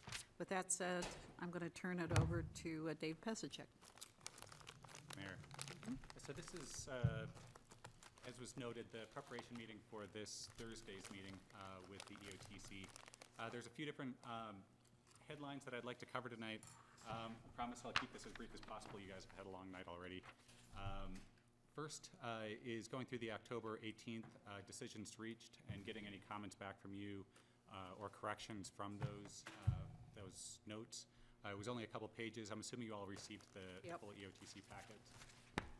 The second one is just a reminder of the EOTC action items, what the action is that we'll be looking for this Thursday. And then three would be the bulk of the time tonight. I would be going through the updates and information only items. So as a reminder, to try to minimize the length of the EOTC meetings themselves and trying to give as much time to the action items, move the decisions reached comments period to tonight, and then the updates, anticipating only taking questions or comments that need to be addressed in the full group on those items. So just a reminder what was discussed on October 18th. This was the primary 2019 budget and multi-year plan meeting. Some of the items that were carried forward was the battery electric bus program and the variable message signs. That was $500,000 and $50,000 moved from 2018 to 2019. We also had new items, $10,000 for retreat in 2019. And then we had $350,000 for the Snowmass transit station to come from the savings account. So that is all reflected within the 2019 approved budget. And then we had several updates, one on the Shift Mobility Lab, the electric bus program, relocation of the carpool kiosk, the raft to Destination 2040, and then we scheduled this next year's meetings, including the one this Thursday on March 21st. If you guys did read that over, if you have any comments or corrections, I can take those now. It's really pretty straightforward. Yeah, okay. If you do find anything, you let me know in the meantime, too.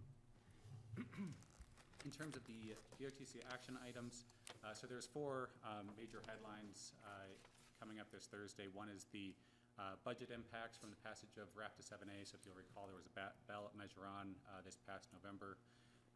The EOTC chose to budget $419,000 within the 2019 budget because that meeting was prior to the election, just in case 7A didn't pass. So that would then continue funding the BRT connecting service between Snowmass and Brush Creek. So that ballot measure obviously did pass. RAFTA will not be invoicing the OTC this year for that approximately $419,000. So we're simply looking to take that money from allocated for that service and unallocating it. You might have noticed that that does bring the Snowmass savings account up to its cap. So that brings it up a little bit sooner than it may have happened otherwise. The second one here is the dynamic message sign and the discussion for the park and ride name. So we went over this at the last meeting, but the major actions that we're looking for is reallocation of funding. So that's moving the $400,000 for construction from 2020 to 2019, because that does appear to be moving a little bit faster than was originally planned, as well as some direction on the sign design and size. So that's the cantilever versus butterfly and the sign of the size, or size of the sign. Staff is recommending the butterfly design and the 26-foot sizing, and I'll go over that in more detail this Thursday. And then discussion of the park and ride name, so we do need to finally settle on what that name is this Thursday as well, so that we can move forward with ordering signs. And then the third one, the Brush Creek flap grant. So we went over this last time too, so we just need to decide on one of those three options for the restroom location. And then an update, we do have a scheduled open house now. That is scheduled for April 10th, where the consultants, Jacobs, will be in town. So we've got a room at CMC Aspen reserved from 5 to 7:30. We are also looking at possibly putting together a survey, an online survey open to the public, to try to better understand how the lot is being used and which aspects from this grant might help encourage usage further. So we're still working on that. It's not definite yet, but just wanted to give you a heads up if you do hear anything. So, quick question. If we do a survey, are we going to include all of the RAFTA jurisdictions or only Pickens County? We were only looking at Pickens County, but it would, anybody could respond to it. It's not geographically limited. But It'd be great to have a emphasizing in Pickens County. There's, because we have so many people that get off and catch another bus from down valley that I think they need to, that's just me saying that. Yeah, and we can certainly expand out. Yeah, okay. Right now, we're discussing what should be in it, and how to best incorporate it with the other outreach that's going on. And then setting a date for the EOTC retreat.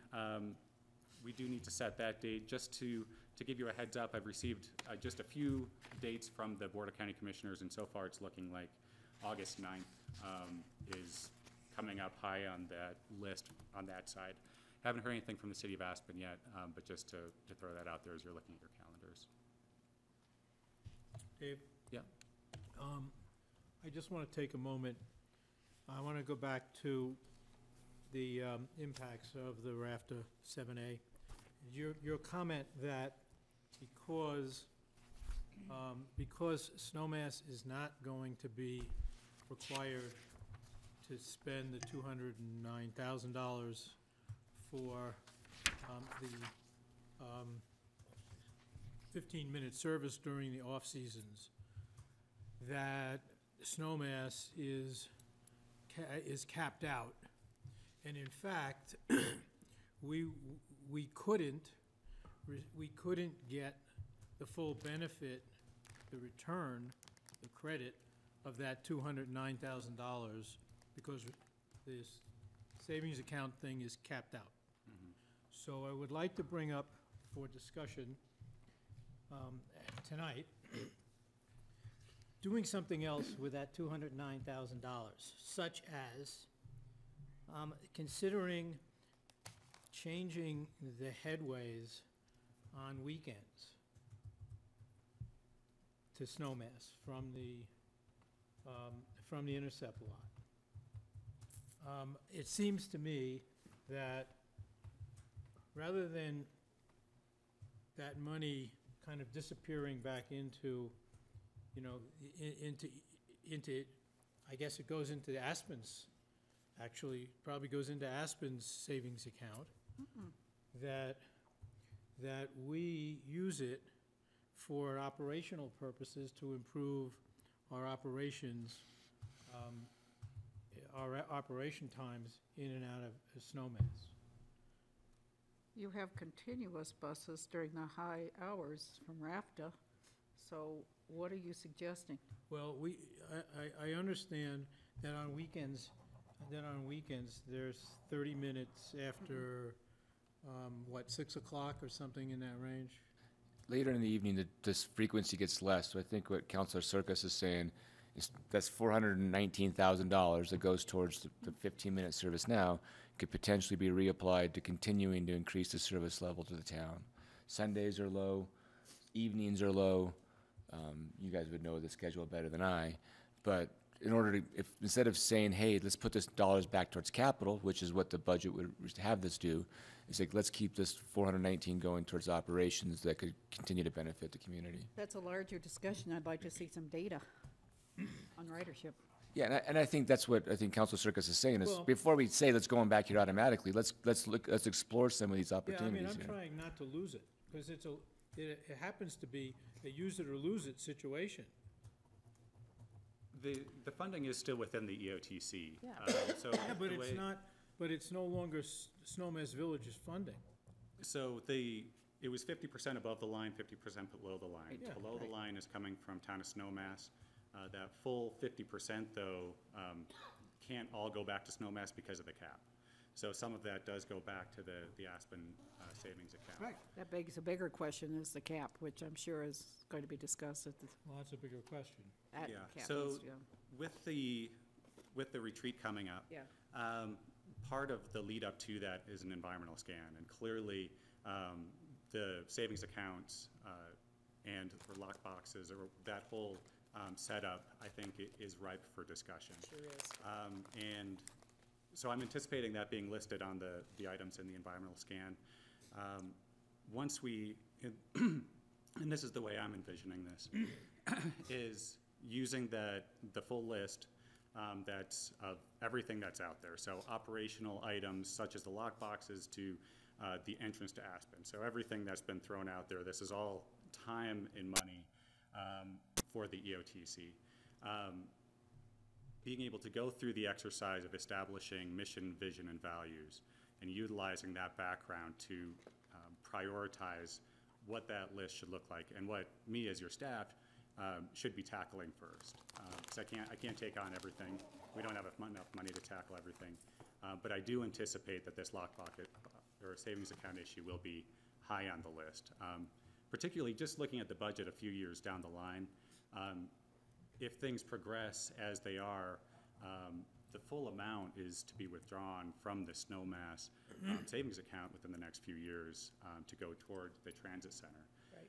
When that is, or when that happens, Snowmass or Aspen will be the only one with a savings account. So clearly, that doesn't benefit the full EOTC, and I think that system needs to be reevaluated. Right. So that's how I see this progressing. I hear your point, and I think that if we're going to be looking at headways, I do need to get more information from RAFTA to see if they can physically accommodate it and to see where that money can best be spent. Right. Dave? And I also, RAFTA's coming up with a new service plan for the spring and the fall, as well as the summer, which it begs 30-minute service intervals and the weekends from the 1 hour that was historically problematic when we were on the shoulder season. So I think we'd like to see where RAFTA's landing with their service plans and make sure that what we were going to propose would be something that would be truly beneficial. So the other alternative, which would help us to maintain this $200,000 or some part of it that we can't seem to get back, is to increase the budget this year for the transit center by the amount that we can't get back. And that way, we basically stay whole. And that's really all I'm trying to do, is stay whole. And those are two thoughts that came to mind. Let me look into what exactly that difference works out to. I didn't do that math ahead of time, and touch base with RAFTA in terms of where that. Okay. Do you decide to go down that direction, where that money would best be spent? At this point, I'm not too sure they will have enough time, or I won't have enough time between now and this Thursday to get all that put together. But I think that this is something that we could discuss possibly in June if we wanted to reallocate that funding. Okay. Yeah, I think the cap is something that we've got to talk about, because it was, the $6 million was allocated, what year was that? 2000 and 1 or so. 2000, it was when I first went on council. So that is So almost it's 12 20 years ago. 12 years ago. It was part of the bonding question. Yes. That was, That's where it came from. There's a long history around that cap, which, quite frankly, it was all politics at that meeting. Well, David, then there's maybe a third option too, and that is, as it relates to changing the 2019 budget for this, not do it in our meeting in April, just push it forward until we can get answers for these other questions. I think people are looking for, I know RAFTA's looking for budget issues right now. They are, yep. Yep. You know, from the EOTC perspective, I don't see, there's not any major pressure to push it. No. You know, if we did it in June or we did it now, Right. I don't foresee any issues there. So I don't see, if you brought that up on Thursday, clearly the staff memo is out, but I can support you if you brought that up. Yeah, Okay. we can defer it, but, Okay. And that's good, okay. you know, good temporary position. Was there anything else on these items? Uh-uh. All right. The next several are information only. So the first one is actually Dave Peckler. He'll do this at the whole EOTC meeting. The rest of the three, I'm meeting with the other two groups and I'll provide them similar background. So to get these off the plate for the full meeting, I'd like to just run through these here real quick. Won't hit on all of the detail in here, but if you have read through the updates, one of them in there is HOV lane enforcement. This is something that was brought up to me from the Upper Valley Mobility Report Community Task Force, what I met with them. So this is an issue, obviously, of enforcing the HOV and how it could be enforced better.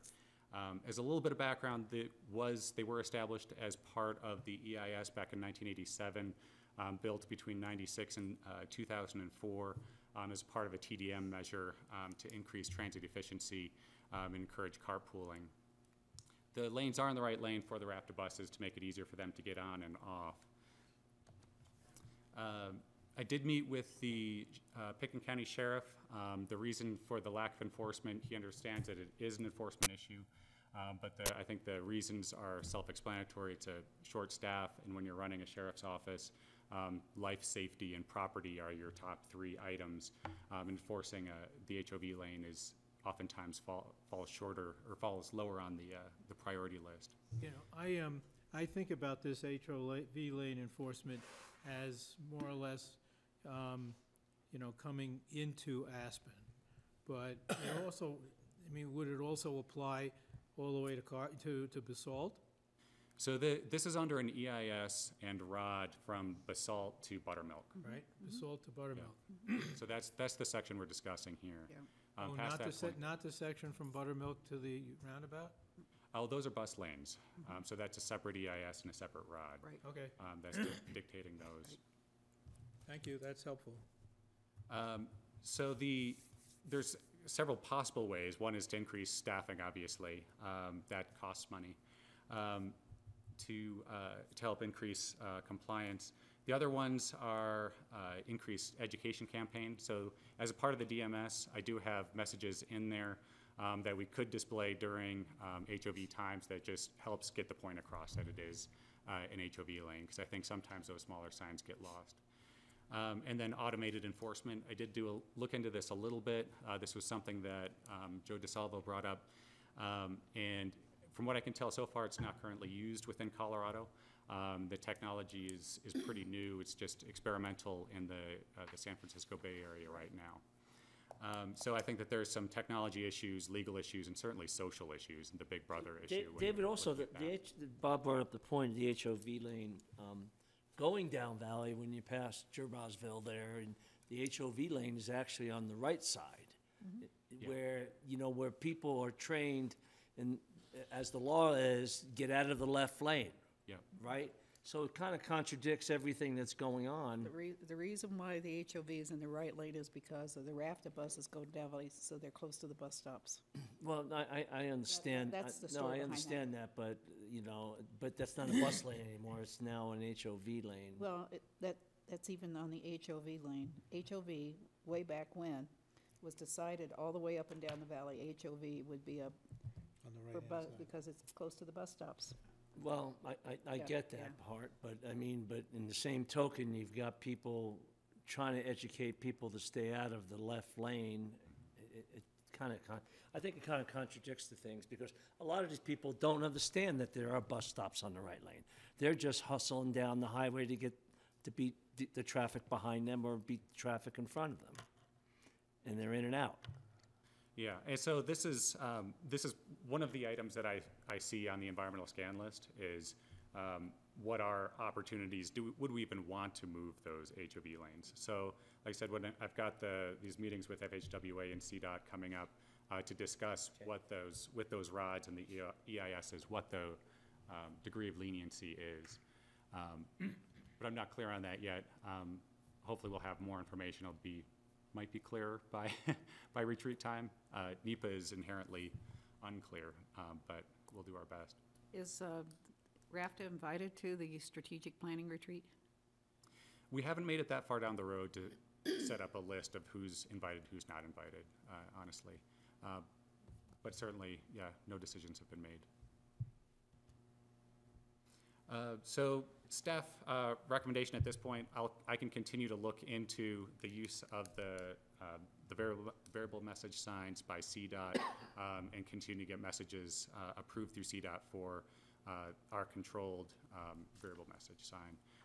That's kind of low-hanging fruit, and then the rest of it, I think, will require further EOTC action if we decide to go down this road. Is there anything else with that one before I move on? Okay. The Aspen Country Inn, this was a request from the last EOTC meeting, specifically looking at Northwest COG and what the options might be there for the Aspen Country Inn and the subsidized riders. A little bit of background, this was implemented in 2001. It was intended to address safety issues for the residents of Aspen Country Inn, which is a senior priority housing development, but it's not strictly senior. There is currently no safe way across. There's no underpass. The current usage is about 10 to 20 trips per month, so which equates to about $2,000 to $4,000 annually, but it has been as high as $9,000.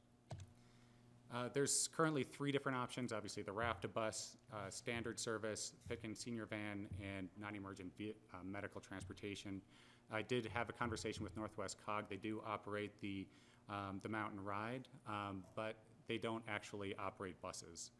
So all they are, I don't mean all they are, they're a background service, primarily to fund things like non-emergency medical trips. So Pickens County Health and Human Services contracts with them to do their trips for people who need a driver to, say, go to Grand Junction or off-hours trips. But they also run just a clearinghouse of information, so they've got a website that you can log on to that gives you options depending on where you live. But they don't necessarily provide any competing or duplicative service to the subsidized ride or RAFTA service. There is a little bit of overlap with the Pickens County Senior Services for those people who are 60 plus. There is a semi-fixed route van 4 days a week, and they also have subsidized taxi service that people can use, again, 60 plus. The usage that I understand fluctuates kind of similar to the subsidized EOTC rides. And then obviously the Health and Human Services, that's for very specific people on Medicare for non-emergency trips. So my conclusion from all that is that we're not running any duplicative service with the EOTC subsidies, since they are broad enough to incorporate anybody who may live in that development. David, why are we looking at this? This was a request that came up at the last EOTC to have more information on what other options are available for those residents. So it costs roughly $4,000 a year, and we're going to take good parts of 2 meetings and a lot of other people's time to figure out what other options, and there aren't any, right? There are no other options. We did exactly what you asked for, we were politely Yeah. saying, so there, that's, I hear ya. that we can be done now. Well, hear ya. it's in the packet, the wisdom write-up's your very question clear, is. so we can skip over that pretty Yeah. much. So Could be that was the my end of own. that one. Okay. And then the X Games revenue estimates versus costs. I don't need to run through all of this. I think this is all in your packet. I just want to really preface this by saying that these are estimates. So what I did find out when I was getting into this is that it is very difficult, if not impossible, to nail down specific tax numbers that are coming in. This is all based on current taxation rates and estimates from ESPN and SkiCo in terms of visitation and overall expenditures. So just take all of these they appear to be hard numbers. Remember that they're not, they're estimates. And from your perspective, I think that the important takeaway is that on the half-cent transit sales tax side, so this is money coming into the EOTC. If you just take 18 million, 0.5%, about $90,000 coming in, 81.04% of that goes directly to RAFTA. So what's coming into your discretionary budget is about $17,000. And that is the budget that you're subsidizing $115,000 out of. So I think that was my big takeaway. That's about the we're looking at about $100,000 other subsidy going to SKICO for these buses, outside money that would be coming in from that specific event. But overall, we do have the transit sales tax at about $180,000. None of that is coming to EOTC. That's all going directly to Aspen Snowmass, and 48.13% directly to RAFTA. Lodging taxes and then total tax revenue appears to be about 1.3 million coming in locally within Pitkin County, and about 1.8 million if you factor in what goes to the state. So about $500,000 goes to the state, 1.3 stays local. And then in terms of costs, I put 2016, 2018 numbers up here because that's where all these estimates came from. Those costs range between 74 and 83,000. And then 2019 costs, I just processed that invoice for RAFTA about $97,000. I don't know what they're spending on private bus service. That's proprietary, and SKICO holds on to that. I only know what I'm getting from RAFTA in their invoices. So the total is 115, or is it 115 plus 97? No, so the way this works, you authorized a $115,000 subsidy. I get an invoice from RAFTA for $96,938. I process that, then SKICO sends me another invoice for the balance between 115 and the 96. So 115 is what EOTC. Exactly. Right. Okay. And then the balance goes to SKICO to pay for their private vendors.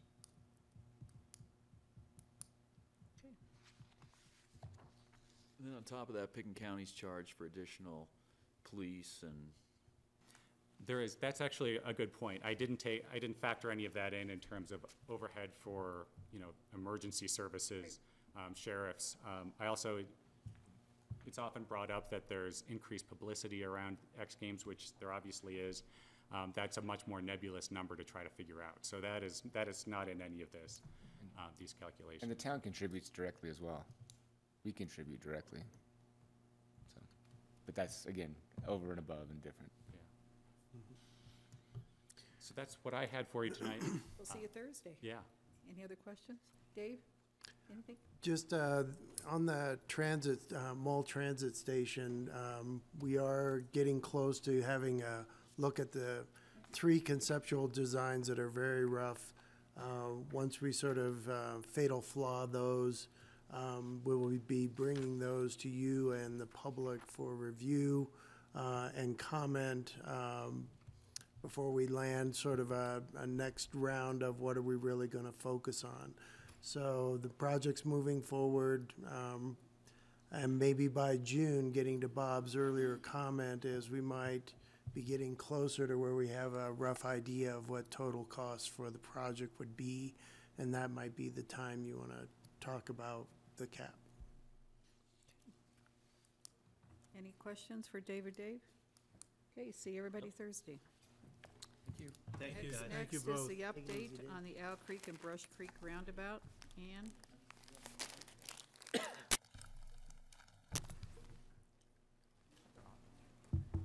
Good evening.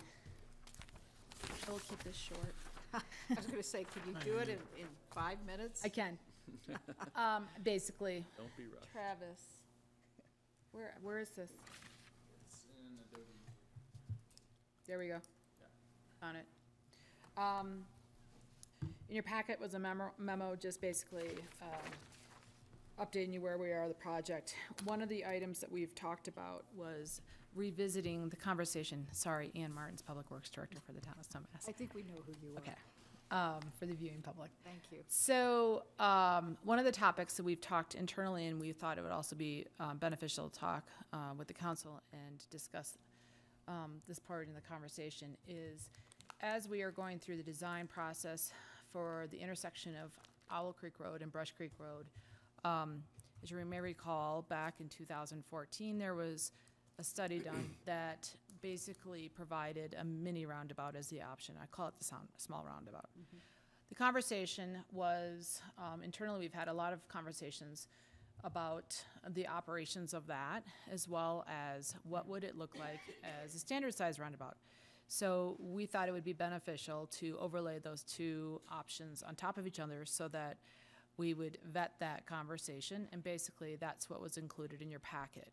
So basically today is just it's just an overview of where we're at to get your thinking caps on and see if you have any questions or comments, and we'll continue to work through the process on this. So I'll just give you an orientation of what we have in front of us, because I know we all love maps with lots of lines. Brush Creek Road is this section. This is Owl Creek Road. Both of the designs do include that right turn bypass lane. We did look at, okay, if we didn't include that, what would it do to the level of service? And there was no benefit. Basically, is we would still remain at a level of service that we're currently at. So both designs include that bypass lane. The purple is the proposed larger roundabout or standard size roundabout.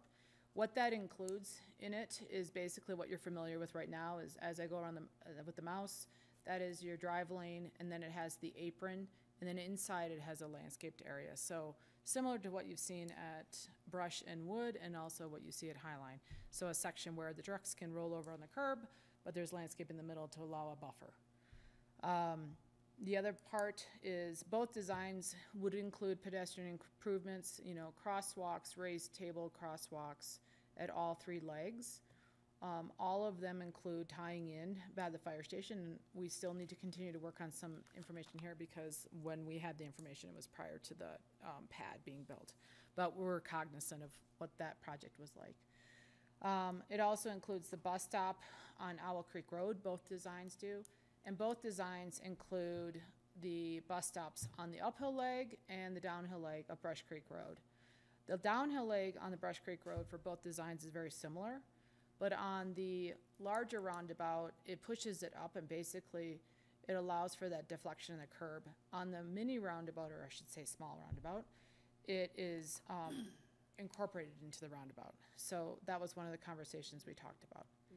And I've got another image I'll show, but I'm just gonna give you the orientation, and we can flip back through if you have questions. The other part that is important to see in here is, so the red lines is the smaller roundabout, which is hard to see in here, but I'll show the image. But basically, the biggest input in this is, yes, it does fit a full-size roundabout in here, but the footprint's larger. So the limiting factors that we have are Brush Creek. And both of these are holding that line so that we basically are not piping the creek and allowing that natural asset to continue to go through its natural corridor. But it pushes it this way towards the parcel where there's the transformers in the corner that gets hit quite a bit. And then also it pushes it into what we call Councilman Corner. I can't remember the councilman's name that the park is named after. So that's the major area that it gets moved towards. Ben Rollins, thank you. So this is one image. This kind of shows through, and I'll just go through the next two. This kind of gives you what the aerial photography would look like, so it gives you a little bit maybe easier to see what's going on. Let's see. So here you can see that the bus stop, and it's pushed up here. The mini roundabout would, actually this is the full size. The next image is the mini. So you can see the bus stop here is incorporated into the design. Both of these we've talked about the driver experience and safety factors. On mountable curbs, we would do similar treatments to what we did over at Carriageway and Wood Road, with and having mountable, but yet they're still, you know, a hard surface, but you could still go over them if you needed to, but trying to deter that, because we need to be able to allow the trucks to make their movements through here. This center part would be a total mountable, whereas the other image is you have that more what we're all used to is a green space in the center. On your second image, what's the size of that roundabout? So the full size is 115 across. Okay. And the smaller, and they didn't label that, sorry, it's 87. Let me go back to the front page. It's down here in the bottom, basically. Okay, and what's the size of our mini roundabout? It's a lot smaller. It's about 50 foot across diameter because we fit inside the intersection. Okay, well, it doesn't work. And that's why we are coming back with this conversation, to say, okay, it's not a standard mini, that's not a standard mini. This is a standard designed mini, but is it the right application of what we want in our community? So that's what we wanted to talk about, and the other part of it is to be very well aware of the impacts to this corner, and what that means when you put in a full size is that, yes, you do. So just to give you an idea, you can look underneath the aerial photography. Here's the existing curb line. You all may remember that there is, and if you look out there right now, there's a pipe that's like right here, which was the slip lane before. So that park wasn't always there. It was put in after the slip lane was removed. Ann, Yes. I have a question for you. You commented that you looked at level of service without the two right-hand turn lanes. Yes. Did you look at the level of service if you left the right-hand turn lane from Owl Creek to Brush Creek, but took out the right-hand turn from Brush Creek to Owl Creek? And the reason I'm asking you that specifically is because that's the corner where all, where the additional space is needed, and it looks like it's a pretty significant amount of space. You talking? No, the other side. Oh, this? Yeah. Yeah, that's what we're talking about. Yeah, so did you check the We level did. of service if We did. only that one was taken out? Yes, and if it's just a mini roundabout, the level of service would be a C. With both the bypass on the mini and the full size, it gets us to a level of service A. Well, okay. We still are talking only a few weeks a year, right? When our level of service gets blown up. We're working, so we just did traffic counts over Presidents. Yep. And we're currently doing traffic counts again as part of the Snowmass Center. We Okay. aren't, the consultant is. Thinking of random, I went down to the shop to fuel today, and it just so happened to be around 3 o'clock or something like that. And coming back up, going down, I noticed 5 cars almost backed up to the access road to the chapel and Anderson Ranch. When I came back up, I was the 3rd car back, which puts me pretty far up into the intersection, but I still took over almost a minute for me to execute a left-hand turn there. That in LOS speak means that's on the edge of a DE, and you're not that far from an F. So I came up about 3:35, and I was 7 cars back. And big truck in front took forever. I probably took almost 10 minutes to get to the intersection. So it's not happening as infrequently as we may have talked in the past. It's happening more frequently. Yes, there's peak periods. It's those same peak periods that we have, the upload peak periods, the 8 to 10 and I the guess my 3 to question, 5. when I ask about the level of service relative to that corner,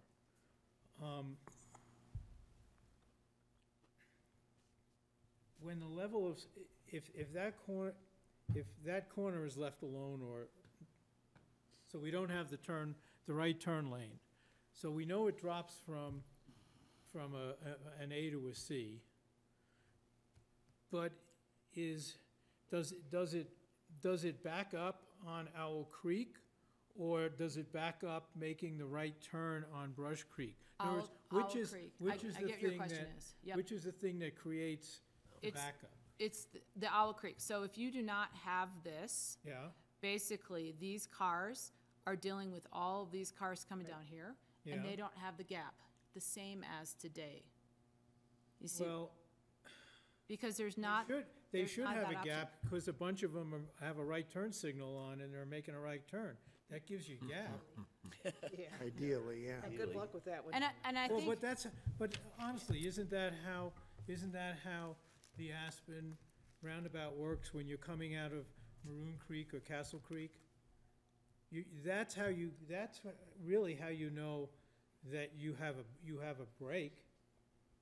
But you need to I would think about it this way, if that bypass lane at the Owl, or at the Aspen roundabout was able to use the raft to pull out, that would take all those cars off of the stream that's going to the high school or the schools and no longer be in the stream, and it would allow that section to open up.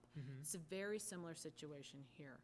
And even though they should be using their blinker and whatnot, and that taking that outside, Yeah. you're separating your traffic in the sense that they're taking that traffic moving, going along, and reducing that hesitation for the drivers that are sitting here, because there's not as many cars coming down the roadway.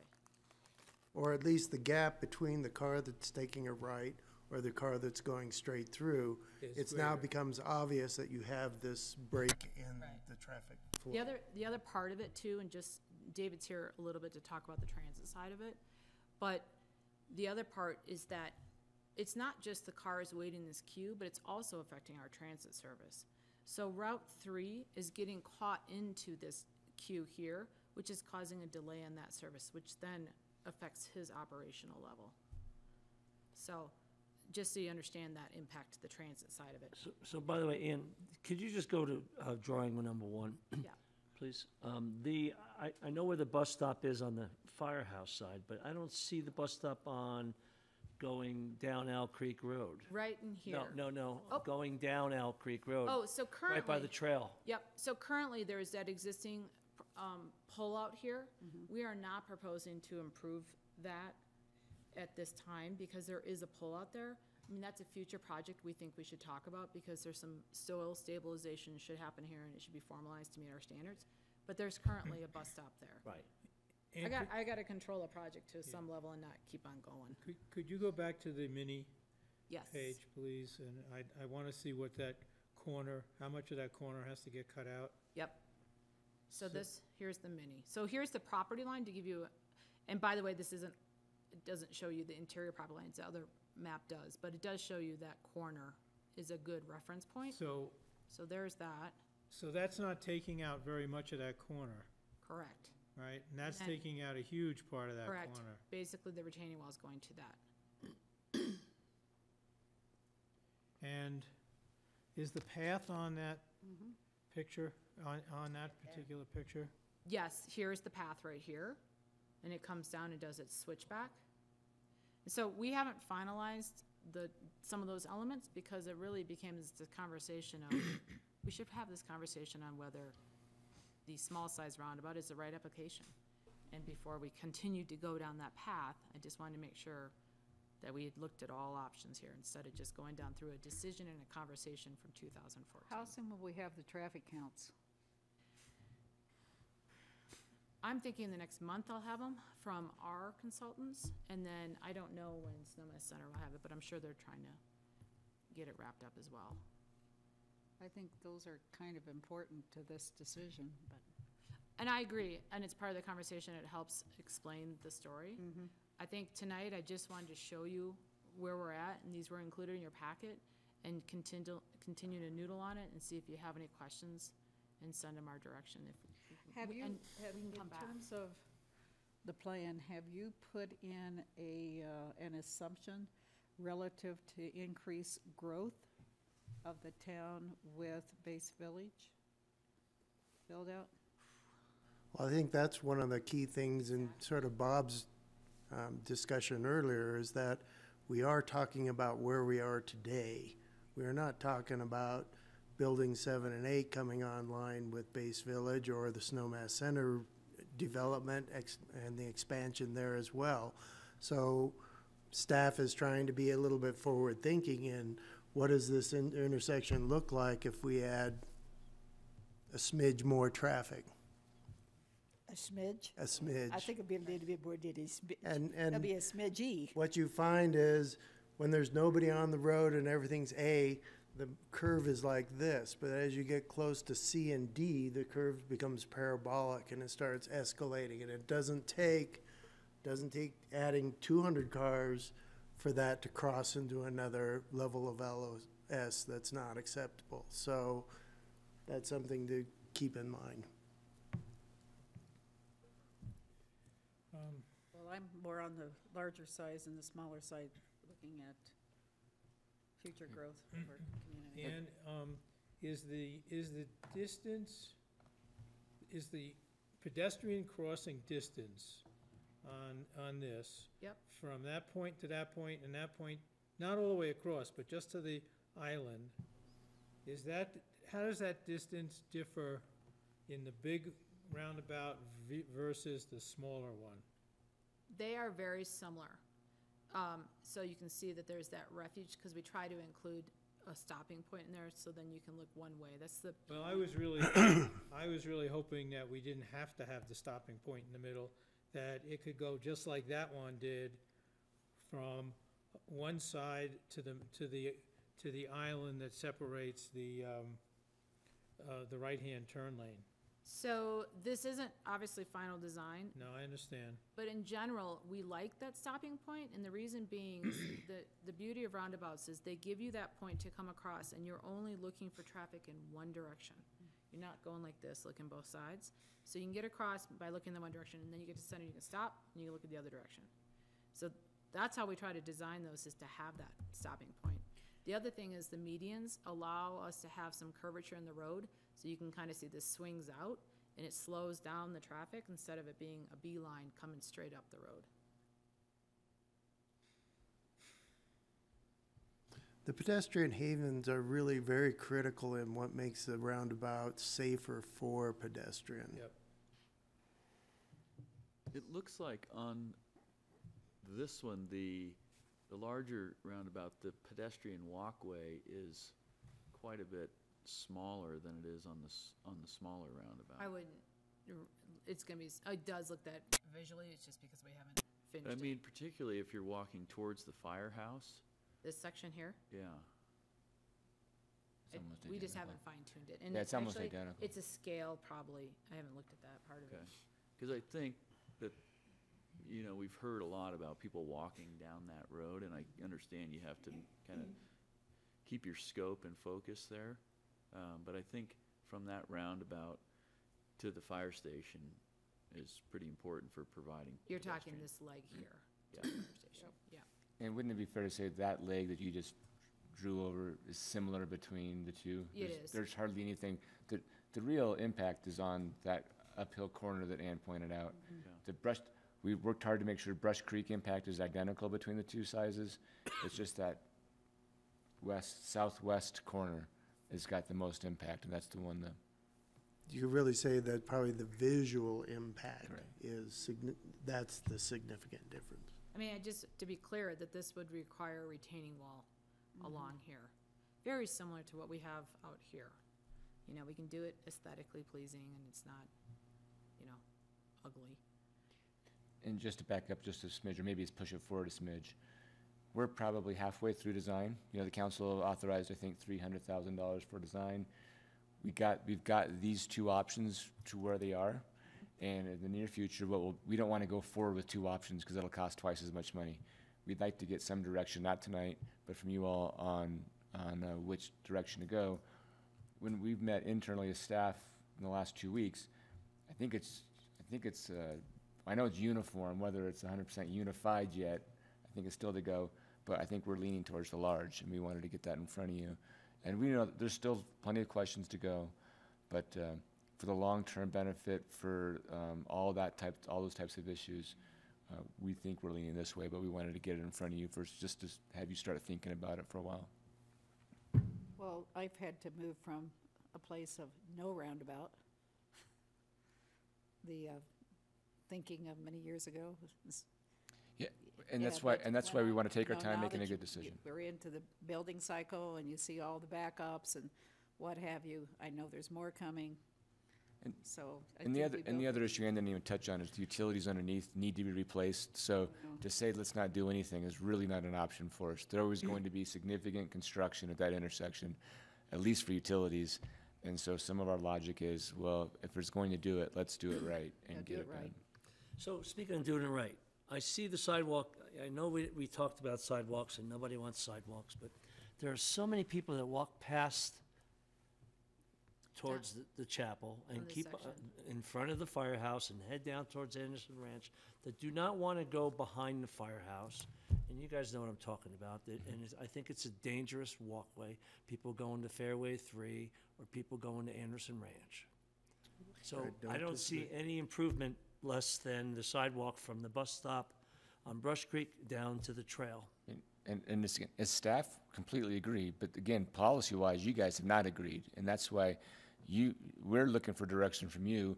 We thought we could get this designed to a position where we could get some consensus from the council, but that decision not to go down Owl Creek was a policy decision, from you all.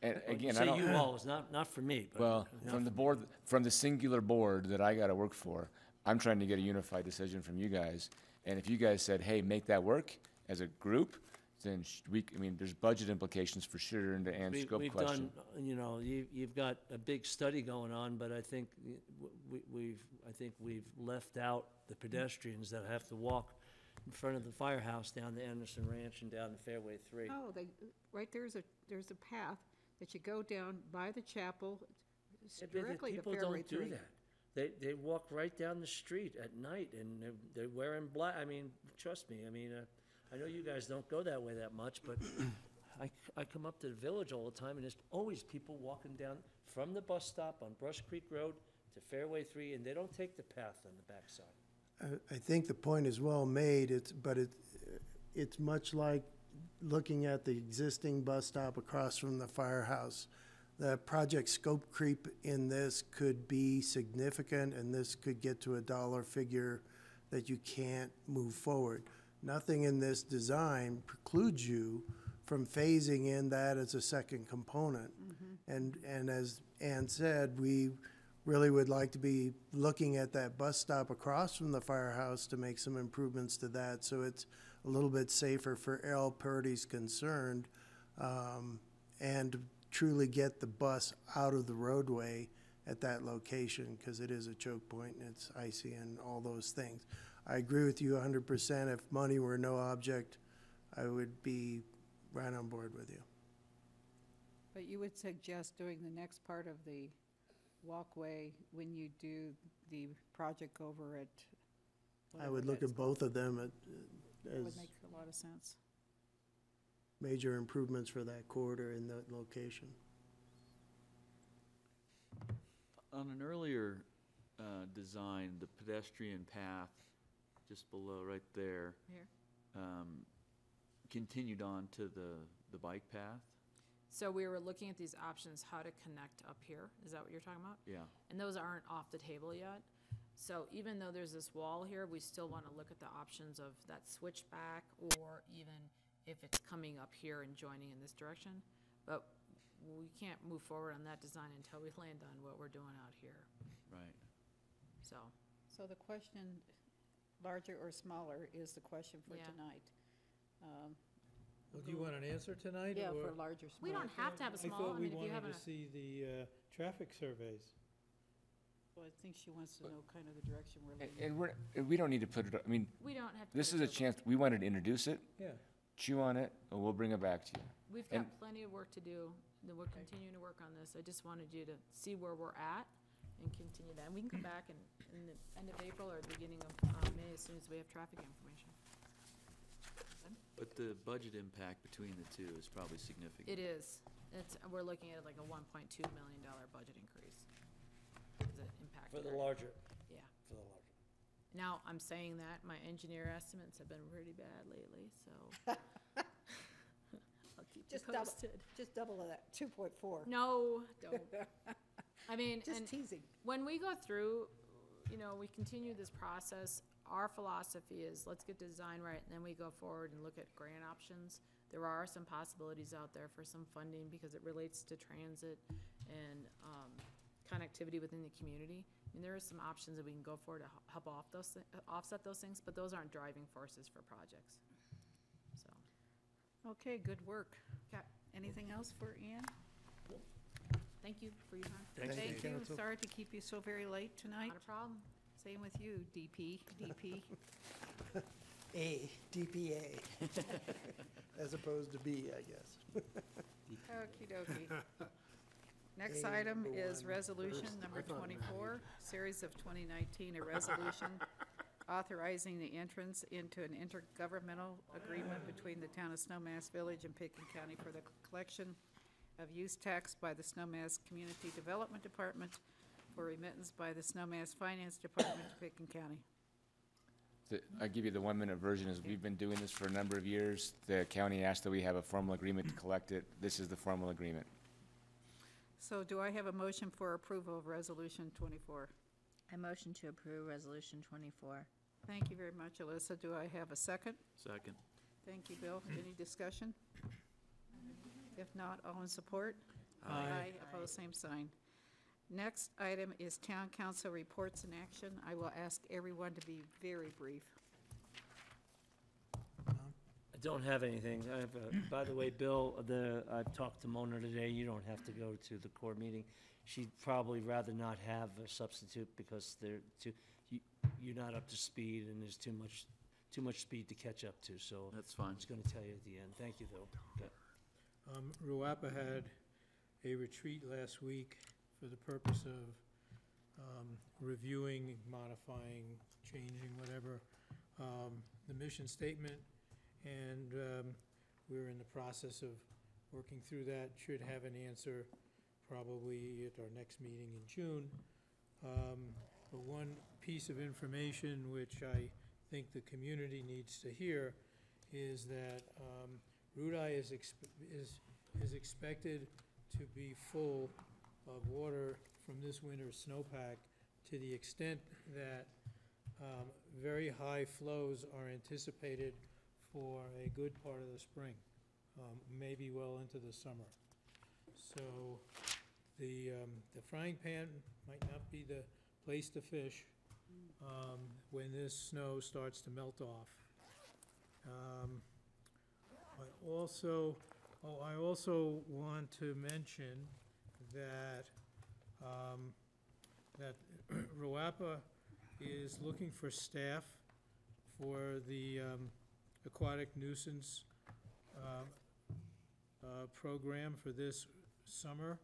It runs from May 1st to October 31st, pays $20 an hour, and contact either myself or April Long, the executive director of RUAPA, if you're interested. That is what I have. We had a RAFTA board meeting last week. Several primary focuses, one of which is Dan Blankenship's annual review. We finished that, gave him, I don't think it's been in the paper, but it is public, 4% merit for 2019 and a 2% bonus for some additional work he has done, particularly for last year. And you know what I'm talking about, but you can't tie elections to, yeah. Anyway, and moving on, the other issue that you need to be aware of is RAFTA has engaged a consultant to look at our fare structure. We've had complaints about fare structure and the fairness thereof, because there's 7 different zones of fares, and it gets a little complicated. And with that comes technology that we're exploring now, where you don't have the tickies like we do now and the pass. It's just basically an iPhone application that will charge you the fare to where you're supposed to be going or where you're going. And I won't say anything more because it's late. And I appreciate you guys putting together this draft. Yep. To the Honorable Scott Tipton to support Thompson Divide. So if you guys are all in favor with that. Well, and we can. Oh, this is post the office. mail. That's the That's post the office. PO box. Sorry. The Thompson Divide, too. if everyone's okay with that, we can prepare it for the next council meeting and have you guys approve it at that point and do it formally. Okay, But great. by the way, Clint, I think from my point of view, that letter's fine. Okay, for the post office. The Thompson Divide will get on the next council meeting. Okay, perfect. Lissa? I don't have any board things, but I have been asked why, given all the parking problems in Snowmass Village, why that tent from the firehouse can't be utilized for parking. Because there's no garage door open around it. And there's no power to it. What does that mean? It means you couldn't open those doors. Well, how do you open it? I mean, someone really strong would have to get on a chain right now and open those doors. The tent is not functional right now. I mean, that's my short answer. I could walk you through it, but I mean, that tent doesn't have power to it. There's dips in front of it, and those garage doors are manual at this point, not automatic. So someone would physically have to sit out there and open it up with a chain. Has there been any interest in the sale of that? You know, what we did, if you remember, when we originally went up, we asked the fire district to have it out before the ski season. Right. Their sale fell through, and then we said instead of them losing $40,000 or $50,000, we allowed them to keep the tent up through the season so they could sell it again this spring. And so it was really a $50,000 cost savings, $40,000 to $50,000 cost savings for the fire district is why we did it. And whether they've got proposals to purchase it or not, I honestly don't know. Okay. Okay. Quick question for Bill. Nordic Trail is a ski. Well, the question is, when does the Nordic Ski Center down at Black Saddle close? Did it close today, or do you know? That's what the plan was. There was an article in the paper the other day. Yeah, I think that was the plan. I mean, usually we're out of snow down there. Right.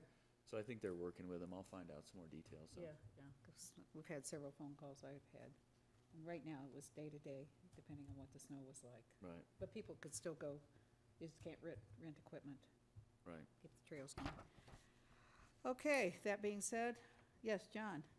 I just want to let you know we're going to change April 8th to a special meeting from a work session, so we can do first reading of a couple of ordinances having to do with the purchase of the carriageway. That way we can do second reading on the 15th, which is a regular meeting. I also got some time-sensitive communication in the mail today that is regarding some legal things, so I've dropped a executive session notice.